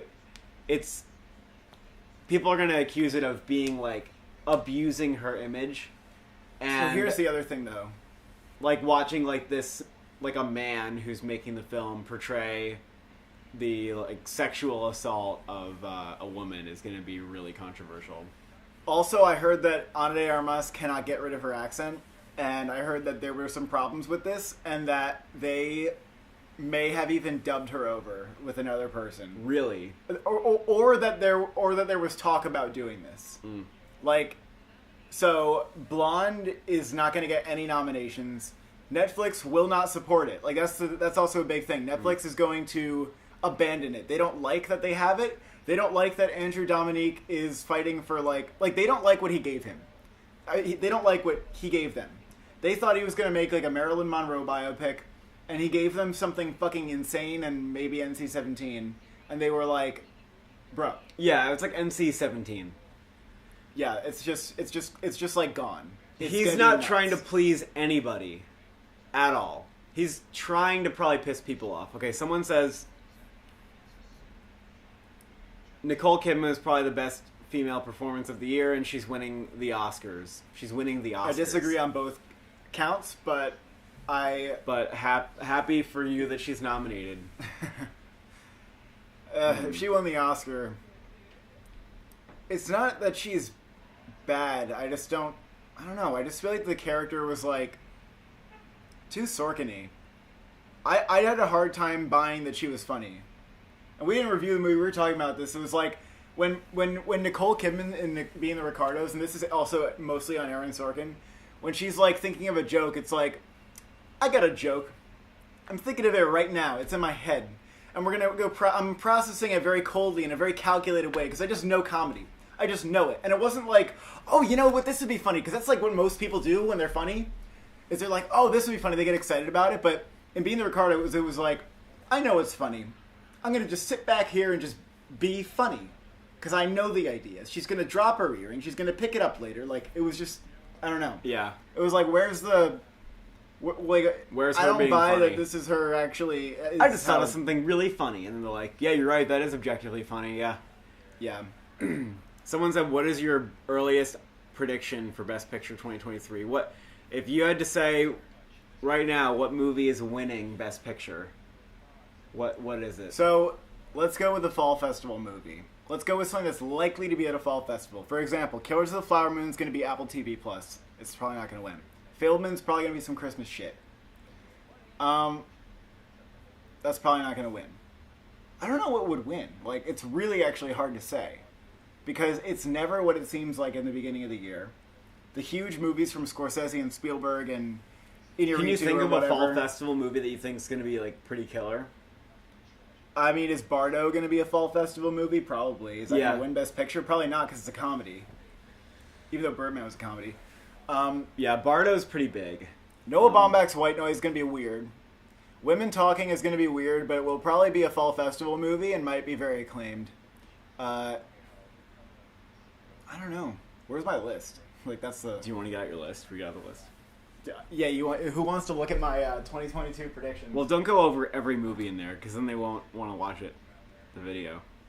Well, they will. Oh my god, They Men. will watch what they are told When's to Men watch. coming out? Oh, May 20th. They will watch what they are told to watch. Yeah, Cha Cha Real Smooth's winning Best Picture. Empire of Light, the Sam Mendes thing. I don't think that's. I don't. That's definitely gonna happen. It's not gonna win. I don't think it would win Best Picture. It but might it's gonna be happen. a little bit of. I don't know. It's gonna happen. The Woman King. The Woman King. I don't know. What is it? I don't know it's what like a a Best nomination. Picture winner feels like anymore. Maybe Killers of the Flower Moon. I could see that doing fall festivals. I mean, no, Scorsese's you're only right. won You're one right. Oscar for The Departed. You're right. And you could. only one of his movies has won Best Picture. Am I wrong with Killers that? of the Killers of the Flower Moon will be slightly controversial because it is Martin Scorsese bringing this depiction of what do we call it, lynchings or genocide against Native Americans to the big screen. Yeah, And but it's like there's always people- controversy in some way around something, and it doesn't matter unless people actually don't like Well, it. I was thinking about this too, like Spielberg and The Color Purple, that movie actually aged well, even though Spielberg was behind it. Like, people don't think that was a mistake in the way that movie was approached for the most part. Sure. And that was a good movie, and it was Spielberg. But and unfortunately, we don't really live in a time where Scorsese could just executive produce and then get somebody else to tell this story behind the director's chair. I don't know if that's. What do you mean we don't live in that time? What the fuck are you talking about? Well, we do, but I Doesn't don't make think any because sense. I don't know. We don't live in a time where a studio would invest in it. I don't think, especially when we're not spending $200 million. You probably Sometimes would. it takes a juggernaut director to take the first step, and then we'll get All right, other whatever, stories whatever, actually whatever. told by Native Americans. I don't know. All right, you're kind of talking out of your Or ass, maybe but not. okay. Maybe not. No. There you Okay. are. We have a bombardment coming. I think people will like it though. I think he's gonna do a good job. Ow. Okay. Justin, we have a bombardment of technical categories coming right now. All right, they are announcing on a commercial break format all the goddamn awards. All score I saw, and then I paused it and I was just like, "Oh god." Okay, so it's going to be rapid fire. Are you ready for this? Yeah. Stop doing it. Okay. We're going to go back a little bit so we can prepare.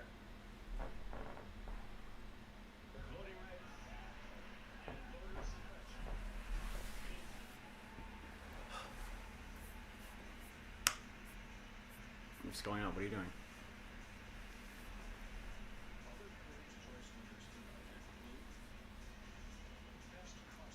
Costume design. Cruella. It's Cruella. Yeah. It's Cruella. Yep. Score, that's going to be Dune, right? It's Yeah. Dune. Song, No Time to Die, okay. Yep. Thanks for being super predictable. Tammy Faye. For Holy shit. makeup, Okay. Yep. Yeah. Okay, I'm just, ugh! The Oscars like are annoying, Really like, fucking basic. Even makeup's gonna be the Tammy Faye. Even makeup is just Tammy Faye. I'm curious if Dune is definitely getting editing. It's so goddamn predictable that it's annoying at this point. Oh yeah, I know. It's It's one of like- those years. the Last year Critics' was kind of like Choice- that too, though. It was Ma Rainey's gonna get costumes and Mank's gonna get production design. When I get into the Critics' Choice, things are going to change. Things are going to change.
All right. Sorry about the sound.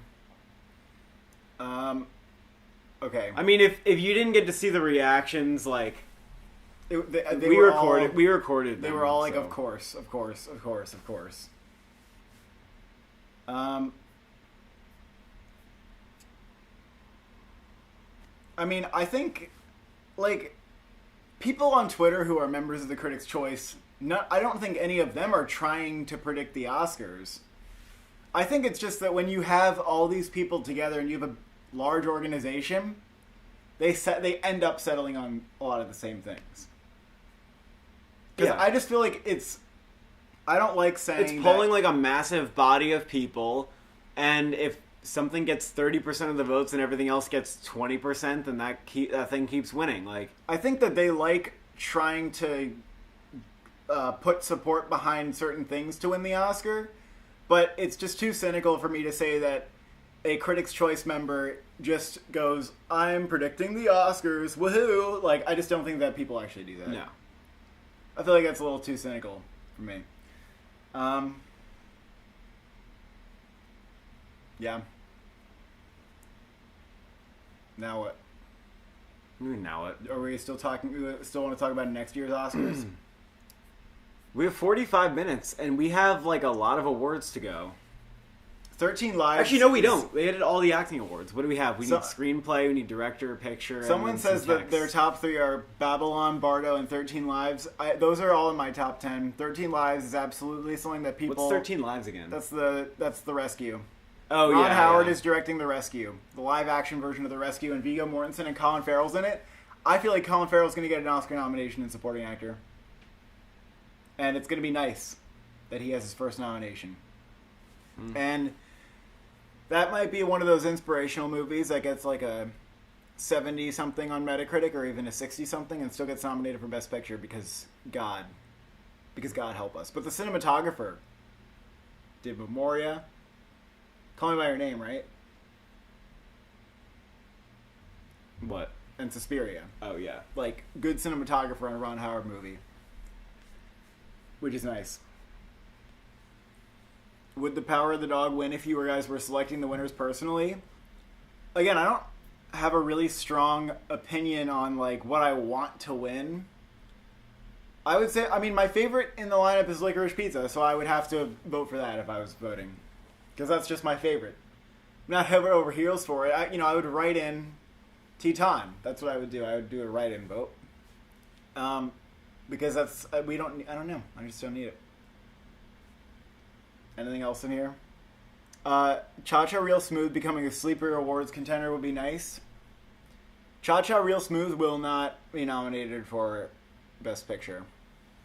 That is Yeah, I not don't think happening. Someone says The Sun is winning Best Picture 2023. A possibility. That will probably be a fall festival movie. That could be a Hugh good- Jackman could win an Oscar.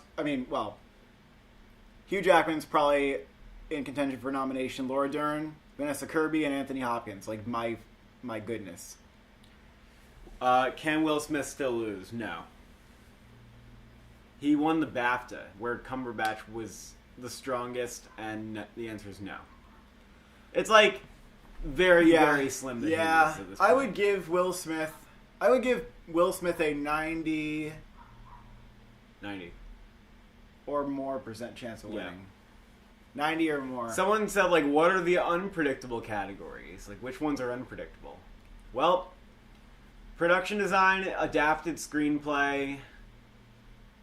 Is that it? I don't know. It's scary that you just said, is that it? And I'm like, oh my god. Yeah, it might be it. God. But, like, there's no way that we're actually going to get an Oscars where only 2 of the awards didn't go the way we think. There's no way. Yeah, sure. I mean, I don't know how, like, in the bag Dune is for editing yet. I think the Critics' Choice will do Dune for editing. Someone says, I'm predicting Don't Look Up for original screenplay because I loved it. Do you think it's going to happen?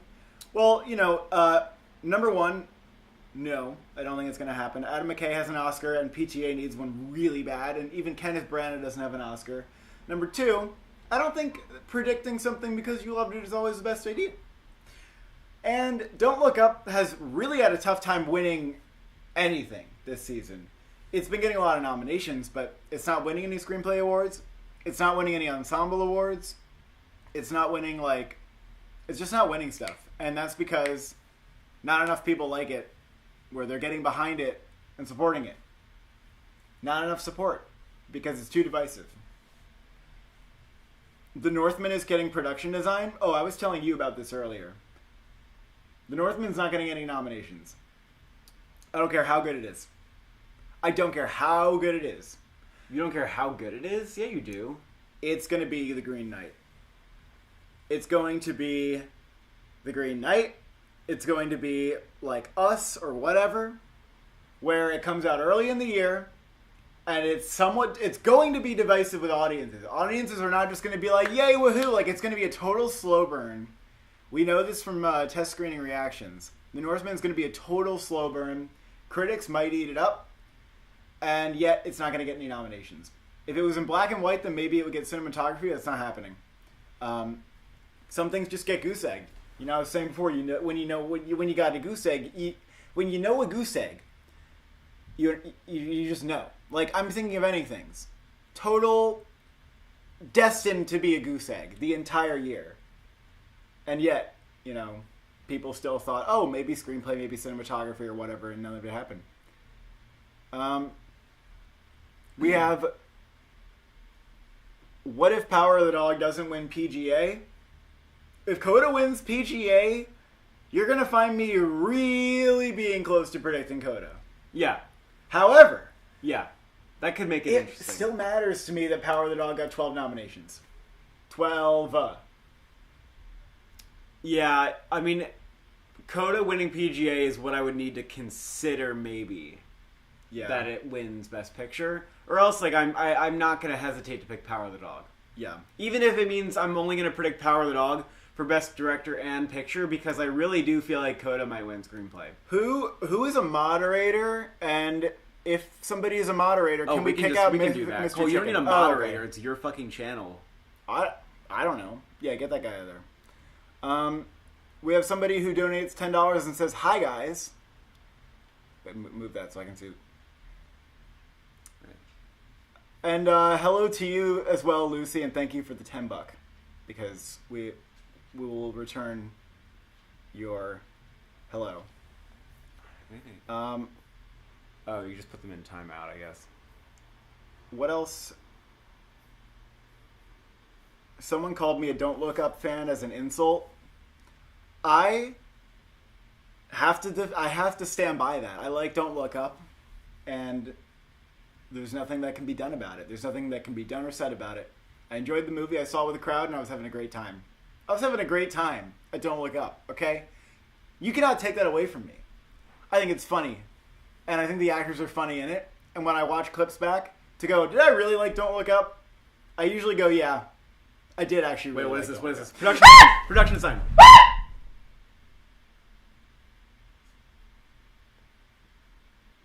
I didn't look enough. Okay. Oh, you didn't see that? I didn't comprehend the word. I saw words and I didn't comprehend them. Oh, shit, I saw. Okay. Okay, here it comes. Another rapid fire.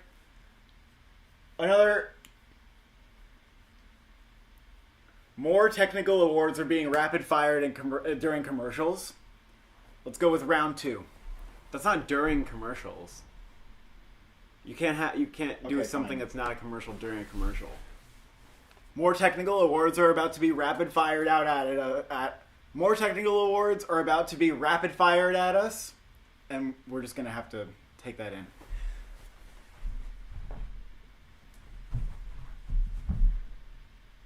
More than ever in the world right now. You don't need the volume. Shush. I would like it. My wife May Hogan. Let's go dancing the light. I love you.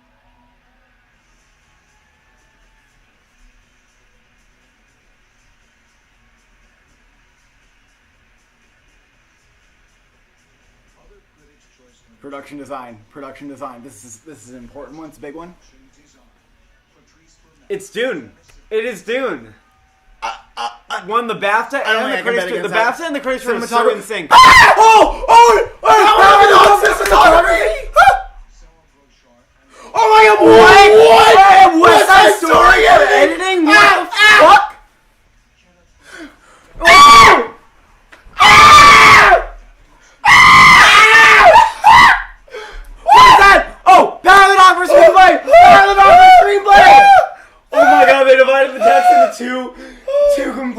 different fuckeries. Wait! Okay, hold up. I'm freaking out! Hold up. I'm freaking out! I don't know what to do! Belfast just won screenplay. What the fuck? That hasn't won shit. They're not industry anywhere. voters, man. It So won it the beat- Golden Globe. It beat Licorice Pizza for screenplay. Let's remember Who though. knew they were simping for Belfast? Talk to the 11 nominations, motherfucker. Okay. Wow. Okay, Oh my number God. two. That kind of sucks that won over Licorice Pizza, but okay. Look, that has Golden Globe now and Critics' Choice. Yeah. Obviously, the more important things to win are the BAFTA, WGA. We can't even take into account this year, but the more important thing is the BAFTA in a way, and because they have overlap. But it's a race. It is a race, and the Golden Globe Award correlates with screenplay pretty well. Recently, it's been a little shakier, but it normally does. And what else happened there? Power of the Dog won screenplay, and Coda won the BAFTA today. So, Power of the Dog. I thought that was going to happen. Power of the Dog's still strong in screenplay. I felt like Coda was going for that screenplay sweep. You thought sweep? Yeah, because the BAFTAs were not Sweep. supposed to do that. Come on, it didn't even get nominated for the Golden Globe. Yeah, so the screenplay, both, I guess, I don't know. I'll say, both the screenplay awards are in the air, up in the air. I still feel like Paul Thomas Anderson's a little more likely to win. BAFTAs can sometimes just do weird shit in screenplay. But okay, West Side Story in editing, where it's not even nominated for BAFTA or Oscar. Holy shit, Okay. what the fuck? Listen, bitch. That's like, Why? not bad. Why aren't we giving it to Dune? okay. Why are we refusing to give editing to Dune? I know. Dune has not won editing anywhere. What won the editing Eddie Award? King Richard. which is Yeah. nominated. Editing is fucked. Editing is fucked right now. Really fucked. It's insanely fucked. No, this is no the one thing, wants though, to like, give it to Dune. Because it went to West Side Story. they and that's said, not they nominated, like- just said anything but Dune. Anything but I know, but I still think Dune's gonna win the Oscar because I have no other options. I have no case to make for anything else. And it's winning sound, too. What else is nominated? You think that the Oscars are just... The Oscars could... I mean, look. I still think Dune has the best chance to win editing because it has a sound But it could be nomination. fucking random. Like, remember when Hacksaw Ridge won editing? That wasn't that random. That movie had the most editing. Yeah, but La La Land was supposed to win. And also La La Hacksaw Land Ridge. was supposed to win. Hacksaw Ridge was a sound contender as well. Okay? Now, there is no sound contender... The sound... Power of the Dog has a sound nomination. That's it. Every other nominee in editing, I think, does not have a sound nomination. Wait. Am I wrong about that? What? In terms of which movies overlap with having editing and sound nominations, it's just Dune and Power of the Dog, is it not? Yes. No, Belfast. Wrong. Belfast does not have an editing nomination. Oh, yeah, you're right. Yeah, because then it's Don't Look Up, King Richard, and Tick Tick Boom. Okay, listen. Anything could happen. I mean, Listen. I'm just going to say that, like, anything could happen at the Oscars, including Tick Tick Boom winning editing. No. Like, to that point, anything could happen at the Oscars. That's too weird. No. I would still go for Dune, though. I would still say Really? Dune's going to win. Yes, I would. Well, because West Side Story is not even nominated, so we can't really count that. Yep. And it's, But and they're it still really makes no not. sense. They're not saying they don't want like. It's weird because last year, Sound of Metal kind of bucked the trend with being a really slowly edited movie that won Best Editing. Yeah, but it affirmed And then this the year, sound trend. the most rapidly edited film, I guess you could say, like the most, let's say, like insane amount of coverage film was probably Dune, and they're not crawling all over themselves to give that the Best Editing Award, Which is weird. which is in a way. weird. Now, cinematography Oh, yeah. went to Power of the Dog. That could happen. I don't think Dune is 100% going to win cinematography at the Oscars. It's not 100%. 100%. But I didn't And know now if we it have a was like clear Power runner-up. of the Dog being the runner-up. I think we have a clear runner-up. I was unclear. 'Cause I Listen, thought here's the maybe other even part. West Side Story could be the runner-up. Here's the other part. One of our callers was saying this too. Here's the other part. The Power of the Dog would be the first movie by a woman cinematographer to win. That Okay. could help push that movie to a win. And, I mean, the thing is, though, that the work is not as showy. It's easy to appreciate, but it's not as showy as Dune. Yeah, I guess Power of the Dog could do Cin- do a technical. Cinematography, director, picture. Do you think maybe editing for Screenplay? Power of the Dog? Maybe. Well, I feel like it would have won at least one of these awards so far. Yeah. I don't know. Editing is weirdly fucked. I didn't expect it to be so fucked, but it is. Yeah. Did we miss anything? Is that everything? Okay, so those were unpredictable, which is funny. Critics' Choice, though, don't have a lot of overlap with the Academy. Dune, they don't have any. Dune is winning production design, I think. I mean, I think Nightmare Alley has somewhat of a chance to upset, but probably Yeah, not. I think there could be an upset still. Wow, fascinating. But there are definitely some opportunities to split the Dune votes. Like, I think editing is a real opportunity to do something else. I don't know what it would be. And cinematography is also. Interesting curveballs. I mean, again, it's weird. The BAFTAs were more predictable. Now, the BAFTAs were more predictable. Yeah. You're right. Let's keep going.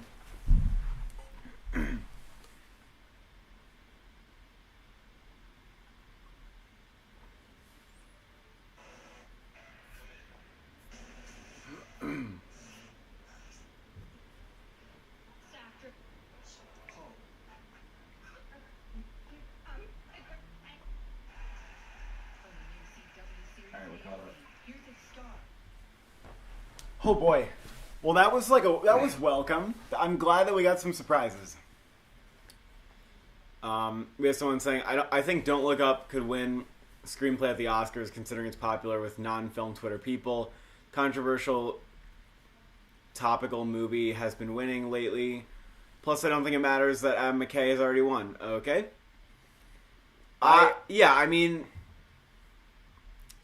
You're not going to hear me say that. You're not going to hear me say that Don't Look Up could win screenplay. I don't even, I feel like it even already had its heyday. Like, it's not going to win any awards. It hasn't been winning any awards. It's clearly weaker than Vice and The Big Short in terms of its overall nomination haul. Like, I feel like even hasn't gotten people active liking support. it, even if you really like the movie, would you really nominate it for Best Screenplay? Like, would you really? Yeah. It's a little messy. It's also very improvised, which I think is big. Mm-hmm. And people viewed Nomadland as being, like, improv a little bit, too. And made up on the spot. Which can hurt. And, I mean, Belfast is a big contender, and Licorice Pizza is a big contender. And those movies' directors are also nominated. Adam McKay, they said no thanks this year. Everybody said no thanks for you and director. And I don't think... And it is popular outside of, like, film Twitter. But it's not immensely popular. There's one commenter that absolutely will not give up in trying to ask if Next Goal Wins is going to happen next year. I literally just don't know. They replaced Armie Hammer idea. with Will Arnett, which is probably a good move in terms of publicity. And, I mean, I don't know. I tried to predict it 2 years in a row and it didn't come out. So I feel like I just got burnt. Like, I don't know if I'm going to be predicting it at the start of the year. But it probably will be another fall festival movie. That's a sports movie that's big. Yeah, I think it has a chance. I just don't I feel like they've been hiding it for 2 years. Well, they were nervous last year because of Armie Hammer. Yeah. And they actually did So, reshoots. it's definitely possible. I actually think it's very possible if you think about it. Like, that movie's going to end up being very fun and inspiring and enjoyable. Like, how is that not going to be appealing? You know? Yeah. If you really think about Definitely it. on my list. Which rising director are you most excited for? Is that a category here, or is that just a general question? It sounds like a general question. I mean, there's a lot, but one of them is that what is her name? Rose Glass is gonna work with Kristen Stewart, who did Saint Maud, which is a great movie. I mean, there's just like a ton of them. I can't even like rattle them all. Rising directors. I mean, you got to define rising. I mean, Julia Ducournau's 2 movies in, unless I'm wrong about that. And I guess you could call her rising. Maggie Gyllenhaal. That's exciting. Rebecca Hall. A lot of the DGA nominees. I mean, Fran Kranz. Jesus Christ. Cats are being fucking crazy. Michael Sarnowski. A lot of new movies this year were really exciting. So every year there's a big surprise in one major category. That's why I'm standing by Nicole, an actress, who and Don't Look Up for screenplay. I don't think Nicole Kidman, an actress, was really ever a front runner. It's just something the Golden Globes did, and a lot of people freaked out, including us. Yeah. So like standing by that she would, I don't know. And Look Up for screen. We kind of talked about Don't Look Up for screenplay. I mean, I do think that Best Actress is wobbly because it's been so crazy that you could argue it's a category where an upset's the most likely because it's been so wobbly. I don't know, screenplay. I mean, I guess screenplay's wobbly, but I don't know if like Belfast and Licorice Pizza are gonna be duking it out so much that Don't Look Up just like comes right through the middle. I don't see it, but good luck in your prediction, I guess. Yeah. Why would you vote for Adam McKay to have another Oscar for that, which is not as good as The Big Short? Oh. When you go over Licorice Pizza or Branagh. Belfast might fucking win screenplay, by the way. Consider Green Book, Justin, which didn't even win WGA, which didn't win the BAFTA, which only won the Golden Globe. It's up against Licorice Pizza, so it's probably close. And what did the Oscars like Licorice Pizza? How much did they like it, Justin? They liked it enough. They didn't nominate any of the actors. No. They didn't nominate it for any technical awards. It only got director, picture, and screenplay. Mm-hmm. So, how much did they like it? Yeah, I mean, Paul might have to wait even longer to get his award. Which would be kind of nuts. But, I mean, if the BAFTA didn't even give it to Branagh, so this is quite a puzzle. Quite puzzling, actually. Why would the Critics' Choice, but then the BAFTA not? Weird. What are other people saying? Chastain is making it less wobbly, absolutely. But there's still wobbles. Like, Glenn Close was kind of sweeping and seemed almost certain, but when you look back on it, the wobble was Olivia Colman winning the BAFTA. Like, I can't think of a race where, especially in an acting category, somebody swept and then they lost. Like, Glenn Close lost the BAFTA. Who sweeps everything and then loses? It usually doesn't happen. Also, with people saying, like, the award season got really boring, like, because the acting categories all just cleared up, like, clear as day.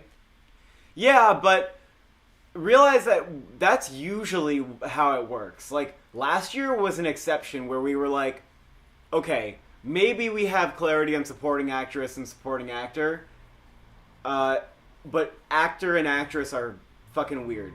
Supporting actress was really fun and crazy for a long time. Actress was really insane the entire year, and actor. Wait, which year are you talking about? Last year. Yeah. An actor seemed not crazy, but was crazy. No, we called it for what it was. We said it was going to be tight, and it was. Well, we were saying that Benedict was going to make it tight, and we were wrong. No, you just said last year. I know. Benedict, we're not talking about that. And I'm throwing in a comment about this year. What are you talking about? I can't even follow what you're saying. Oh my god. I don't know how you can't follow this. At this point last year, when we went into the Oscars, we were saying that actor and actress were fucked and crazy. Yeah. Okay? This year, we cannot say that, so it's not the same. I agree. I didn't disagree with you. But you brought up Benedict. Yeah, I did, because we thought that he was going to. It doesn't matter what we thought. I'm saying at this point in the year, usually you do know who's going to win the acting awards. Like, usually that's how it goes. There were, like, 3 years in a row, I remember, where it was like, if you won, like, whoever won the Globes, people would predict them because they actually would happen everywhere. They would just keep repeating and repeating and repeating. Yeah. And that's how it goes a lot of the time. So I think we got spoiled last year with some really tight lead acting categories. the Golden Globes have gotten... The Golden Globes... Oh, we just turn these off. The Golden Globes got really bad at predicting acting awards in the last 2 years, and previously they were excellent at it, and now they suck. And I don't know what it is. Maybe it's being first. We shouldn't really pay attention to them. Because they'll not nominate someone, and that person will still win at the Oscars. Someone says, do you think Pixar could get snubbed for animated feature? I mean, they'll get nominated for at least Lightyear and probably Turning Red. I mean, Onward and Soul got in. Luca got in. I think when you have a movie like... I mean, what are their snubs? Like, Monsters University, The Good Dinosaur, Finding Dory, like... Those didn't get a lot of people excited. Turning Red is exciting a lot of people. Lightyear is going to be very good, probably. I think they'll both get in. That's my prediction, and I can't say for sure, but Turning Red is a freaking 83 on Metacritic, so that's insane. That's better than the... Yeah, I don't know if Turning Red would get... I think Turning Red will get in unless something pushes it out. Let's put it that way. Yeah.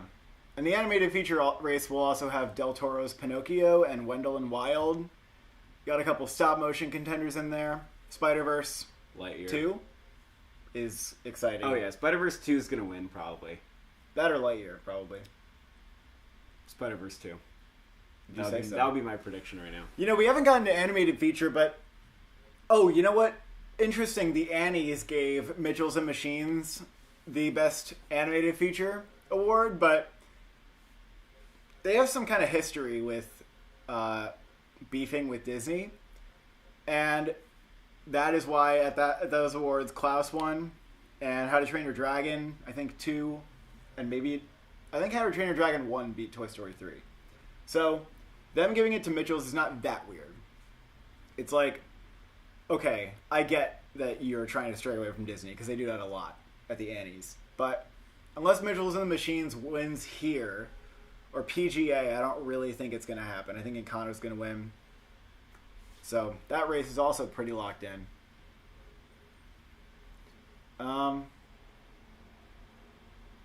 What else we got? Well, drama series is happening right now, so... Yeah, Succession won. All we have is director and picture, right? Animated international documentary. Oh, right. Are those televised, those ones? Comedy film. Oh, yeah. Know. Are they televised? The Eddie for animated feature has predicted the animated feature winner every year. Really? What do they do this year? I think it was Encanto. The Also, Annie has predicted every what? The Eddie has predicted every animated feature winner, someone says. Oh. I have to look that up. Also, Jane Campion won the DGA, which was, like, not even interesting, because of course she did.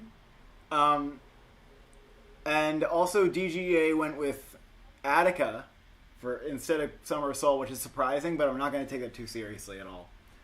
Because Attica barely got nominated. Up. Oh, caught that right in time. Okay.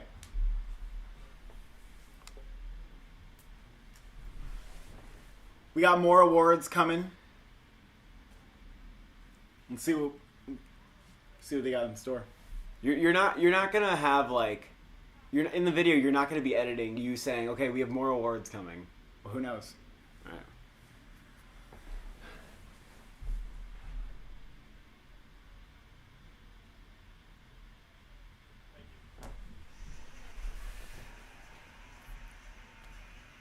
All right. The chat spoiled one of them. Animated feature is probably going to be Encanto, right?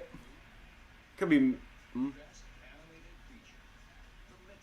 Yes! Woo! There we Mitchells! go. Mitchells! The chat spoiled that one for me. Foreign film, Drive My Car, no. I'm not shit. that surprised that Mitchell's won. Visual effects is Dune. Not even. Comedy. Oh, Licorice Pizza. Okay. Licorice I guess Pizza so. for comedy. Okay. Overthought that a little bit, maybe. There we go. Well.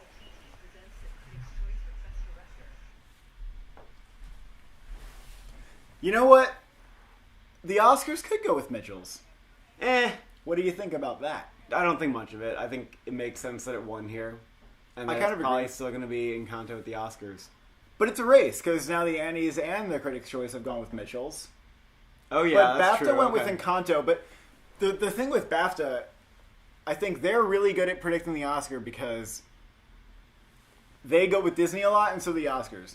The Oscars really don't stray away from Disney. People thought they were going to with Toy Story 4, and they didn't. So, you know, Big Hero 6, Brave, mostly Big Hero 6. Big Hero 6 people thought wouldn't win, and it did because it was Disney. So Disney has a lot of power in this category still, so probably still going with Encanto. All right, now it's literally just director and picture, right?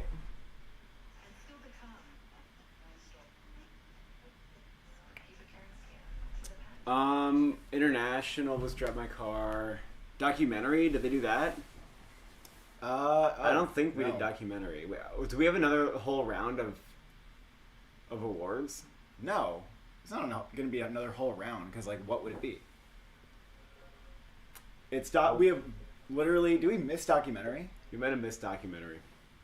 Do we miss it? I don't think we missed it. Wait, they have to do sci-fi horror? No, that's not a real thing. What do you mean it's not a real thing? That's not a thing this year, is it? Yes, it is. Your AirPods are dying. All right, Your well, you should AirPods died. get your AirPods. Did they, like, get rid of that category or something? I thought they did. Let's see if they announced. Wait, documentary is not a thing. Oh, yeah. That's, like, part of a different award show. show. They gave it to Summer of Soul already. Because that's the Critics' Choice Documentary Association. Or they have, like, a separate awards for it. Where the fuck are my AirPods?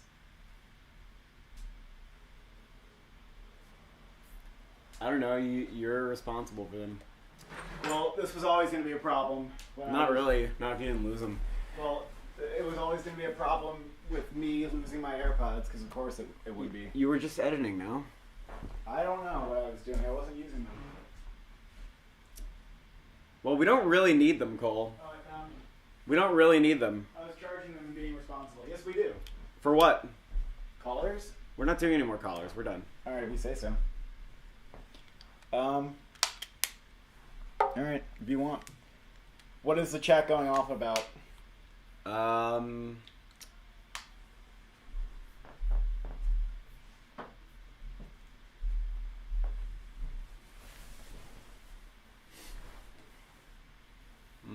I don't know. They're just talking about a little bit about animated. They're saying, yeah, director picture is all that's left. So, the Eddie... We're gonna be Someone done said here that the soon. Eddie is really highly correlative. What did the Eddie do? I think they went with Encanto. Someone said we screwed up their Gold Derby prediction for making them overthink best comedy. Yeah. Sorry Hey, about that. I went with Licorice Sorry Pizza. about You that. can't blame me You for did? that. Yeah, I sure did. Oh, you did? I sure did.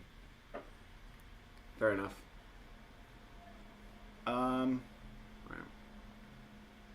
Okay, yeah, Encanto won the Eddie, so I guess that's a pretty big win for Encanto, then.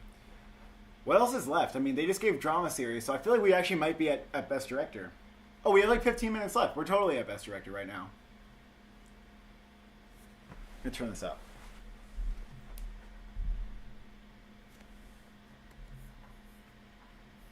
This year's list of nominations for Best Director. Yep. Best Director.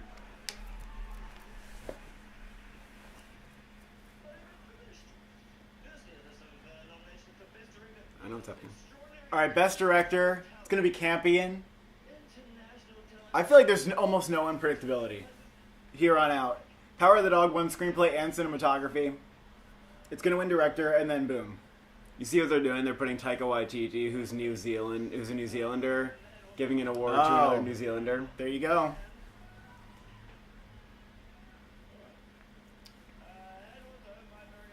Also, someone said Cartoon Saloon has a new movie, which I would be predicting for animated feature as well. What's Cartoon Saloon? They did Wolfwalkers, Song of the Oh, what's their movie? Sea, The Breadwinner. That was nominated, What's right? the new one? I don't know. Look it up later. Okay. Oh, and then there's Linklater's movie. I don't know about that. I actually don't know. I don't know. I think it looks good. I don't know if it looks great. Those are definitely like on the radar. They might like the rotoscoping though. Yeah. We'll get reviews for that soon because it's at South by.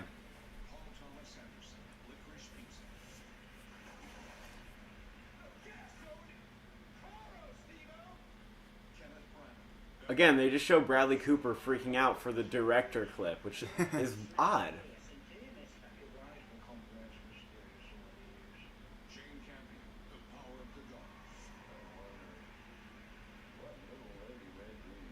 It's weird how they use like the same clips.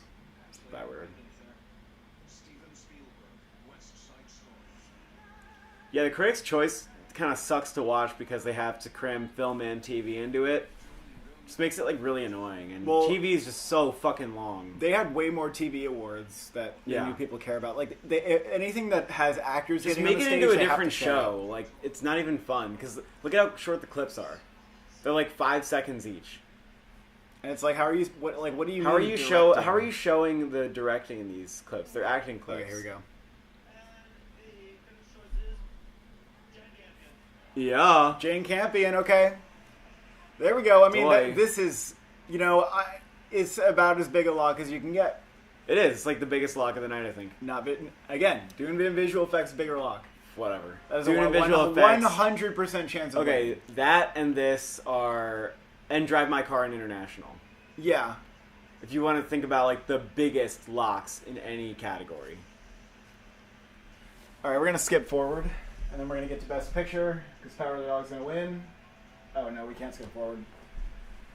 Yeah, I'm just, we're ready to wrap up the year with Power of the Dog's going to win the Oscar, and I don't know. That's it.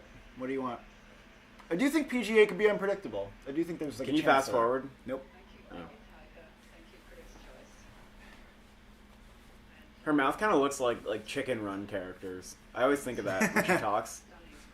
Oh yeah, it's always like all her teeth are showing. It's true. She should direct the next Chicken Run movie. Yeah.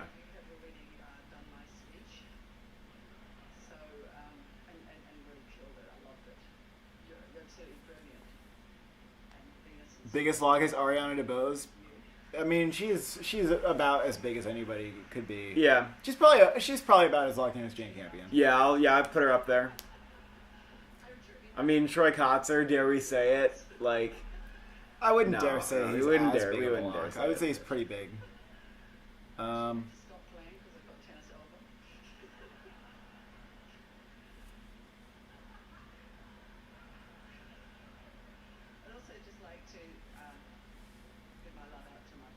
I don't know. I'm just waiting for a picture. Carey Mulligan won? Oh, that's awesome. Yeah, Carey Mulligan could still win. That's possible. There's a path for her, I think. You know what would have been annoying, though? If Kristen Stewart won, people would have gone, oh, BAFTA different winner everywhere. That means, by that logic, the winner of the Oscar has to be Olivia Colman or Penelope Cruz. It has to be different. People would have done that. And it would have been not good for me and my mental health. Yeah.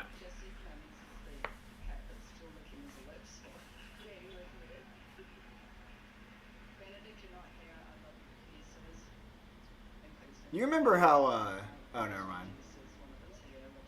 Never mind. Can Benedict win? We already kind of addressed that. There's about a 90% chance for Will Smith or more. What one actress? Jessica Chastain. Kirsten and Jesse are the cutest couple. I do really like them. They both seem very, like, down to earth. Like they live a real. normal life. Yeah, for people in Hollywood. Someone's predicting Don't Look Up to upset in Best Picture. Good luck without a DGA nomination.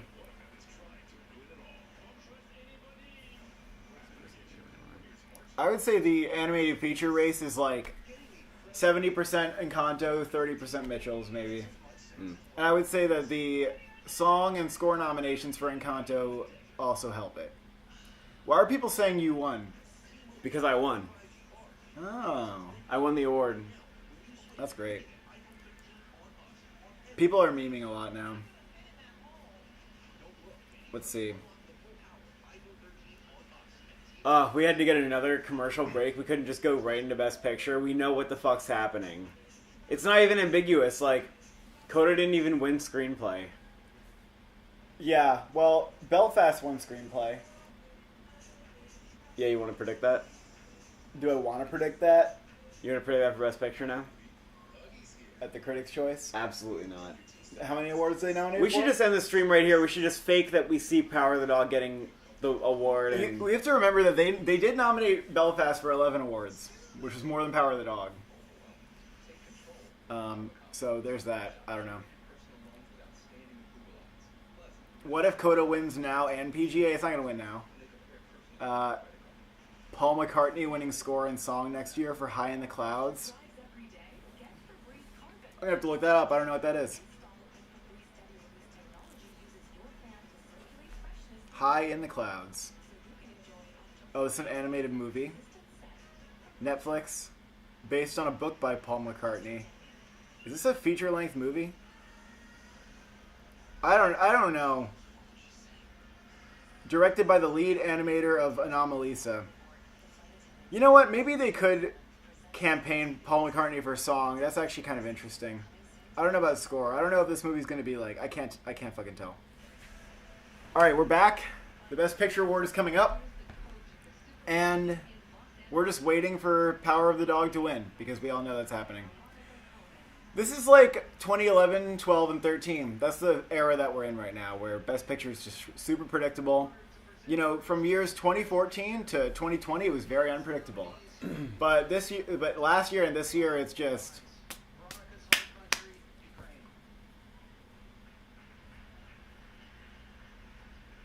I proudly stand with my fellow Ukrainians, and I admire their strength.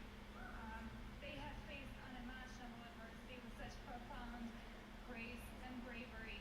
Their fight and the way they have united the world is truly inspiring. There is no place in our world for this kind of violence, and our prayers go out to all the lives that have been lost.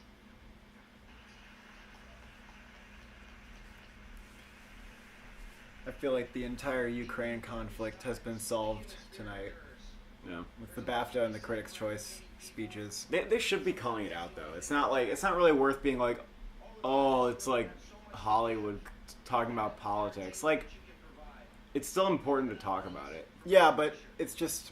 I don't know. It just feels like they're mentioning it to like... How could they mention it without you saying that? I don't know. Maybe like dedicate a certain moment in the show. I'm not sure. Nah. Your computer's gonna die. Well, hopefully we'll get to see what wins Best Picture first.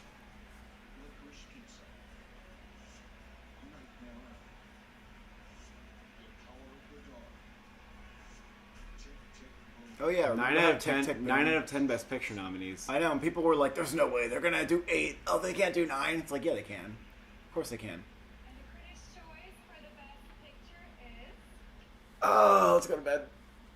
The Power of Okay. Okie dokie. Okay. This is great. Awesome. I love it when the movie that just sweeps Critics Awards also sweeps the other ones, because it's just like, yay! Like, we all agree that Power of the Dog is so good and needs more awards. Like, I mean, if it's your favorite movie of the year, then vote for it, of course. But, I don't know, it's like there's something boring about it when the same movie just keeps winning and everybody's like, we think Power of the Dog is the best movie. Like, you all think that. You all think the same thing. Yeah. I don't know. Yeah. All right. Well, so- I think we're done. We should probably just record an outro, right? Yeah. Well, very exciting. Some of the technical categories. I mean, to wrap up, I would say, cinematography got a little interesting. Animated, slightly interesting. Original screenplay is kind of interesting now. That's a little bit of a battle. Both the screenplays are interesting, I think. But the major categories, picture, director, and all the acting awards, like, Yeah, I'm pretty afraid basic. that they're going to be so basic and boring on Oscar night. Unless Which I don't PGA hate. decides that Coda, they want to go with Coda. I mean, I also like most of the winners. Like, I like the acting winners a lot, so even if it's boring, I'm kind of okay with it. What if the PGA decides they want to go with Belfast, and then Belfast gets screenplay at the Oscars, and we start freaking out? Yeah, I know. Well, you have to wait to see if... I mean, I'm not going to do anything until Belfast actually wins PGA, but I can see how Power of the Dog would lose PGA. I really can. But at this point, I don't think I would bet against it. There we go. All right. So Power of the Dog got 4 awards, including Picture, Director, Screenplay, and Cinematography. Yeah. And I think that maybe if you really do think Coda's going to upset and you're like, how can Power of the Dog take 2 awards? I would say that Power of the Dog is going to take either Screenplay or Cinematography or both. I would really like it to win Cinematography. That'd be pretty great. I think that would be pretty great. Yeah, I agree. And it makes sense because it is flimsy to have it win just Director and Picture. And if Coda does steal it, because people are so confident that Jane's going to win another category, then I feel like it would have to win something else, and maybe it can be Cinematography. Or even if editing is so wild as it has been for no good reason, maybe it wins editing. I'm not going to say and it's you know impossible. What? Last year, remember we were like, yeah, Trial of Chicago 7, it's going to win editing. And then Sound of Metal started sweeping, like, and then we listened to it, and then it happened. Like, it seemed like it was weird. It seemed like it was a fluke. But then it happened everywhere. And then you get to the Oscars, and Sound of Metal repeats. How are you going to say that Dune is like, that you're so confident about Dune? Everywhere that has had a significant editing award, they just said no to Dune. And what did they say yes to? Movies that weren't nominated except for the Eddie. I know, but it's like, you may as well make a fucking weird guess at this point. Gravity won editing. It feels very similar to me. No, Gravity swept editing, buddy. No, Gravity swept Captain editing. Phillips won the fucking Eddie. Okay, cool. Congrats. Look, I agree that Dune's probably still out front, but it's like, that category is really giving me, you know. Do you want to predict King Richard? Let's put it this way. Do you want to predict King Richard? No. Okay. What would you like to predict? Would you like to predict Don't Look Up? No. Tick Tick definitely Boom? not Or that. Power of the Dog? Yeah, I guess you're right. Like, I would say... I go to Dune. I feel safe and comfortable in the nest of predicting Dune for editing. I would say maybe Power of the Dog, maybe King Richard, but probably Dune. Okay. What else? Oh. Power of the Dog won the same 4 awards that Birdman got at the Oscars. Could have a similar package. I don't know if it'd be that similar, though. The Critics' Choice are a little iffy. Well, that's about it. People are just sounding off and like saying movies, but putting bro or brother bro in place of those movies. That's a nice tribute to you. I feel like you should feel so I feel loved great. I feel and great about appreciated for that. Wow, thank you, everyone. I got a birthday card, and it's just every movie I've ever seen, but with my name in it. Okay. Well, thanks everyone for watching, and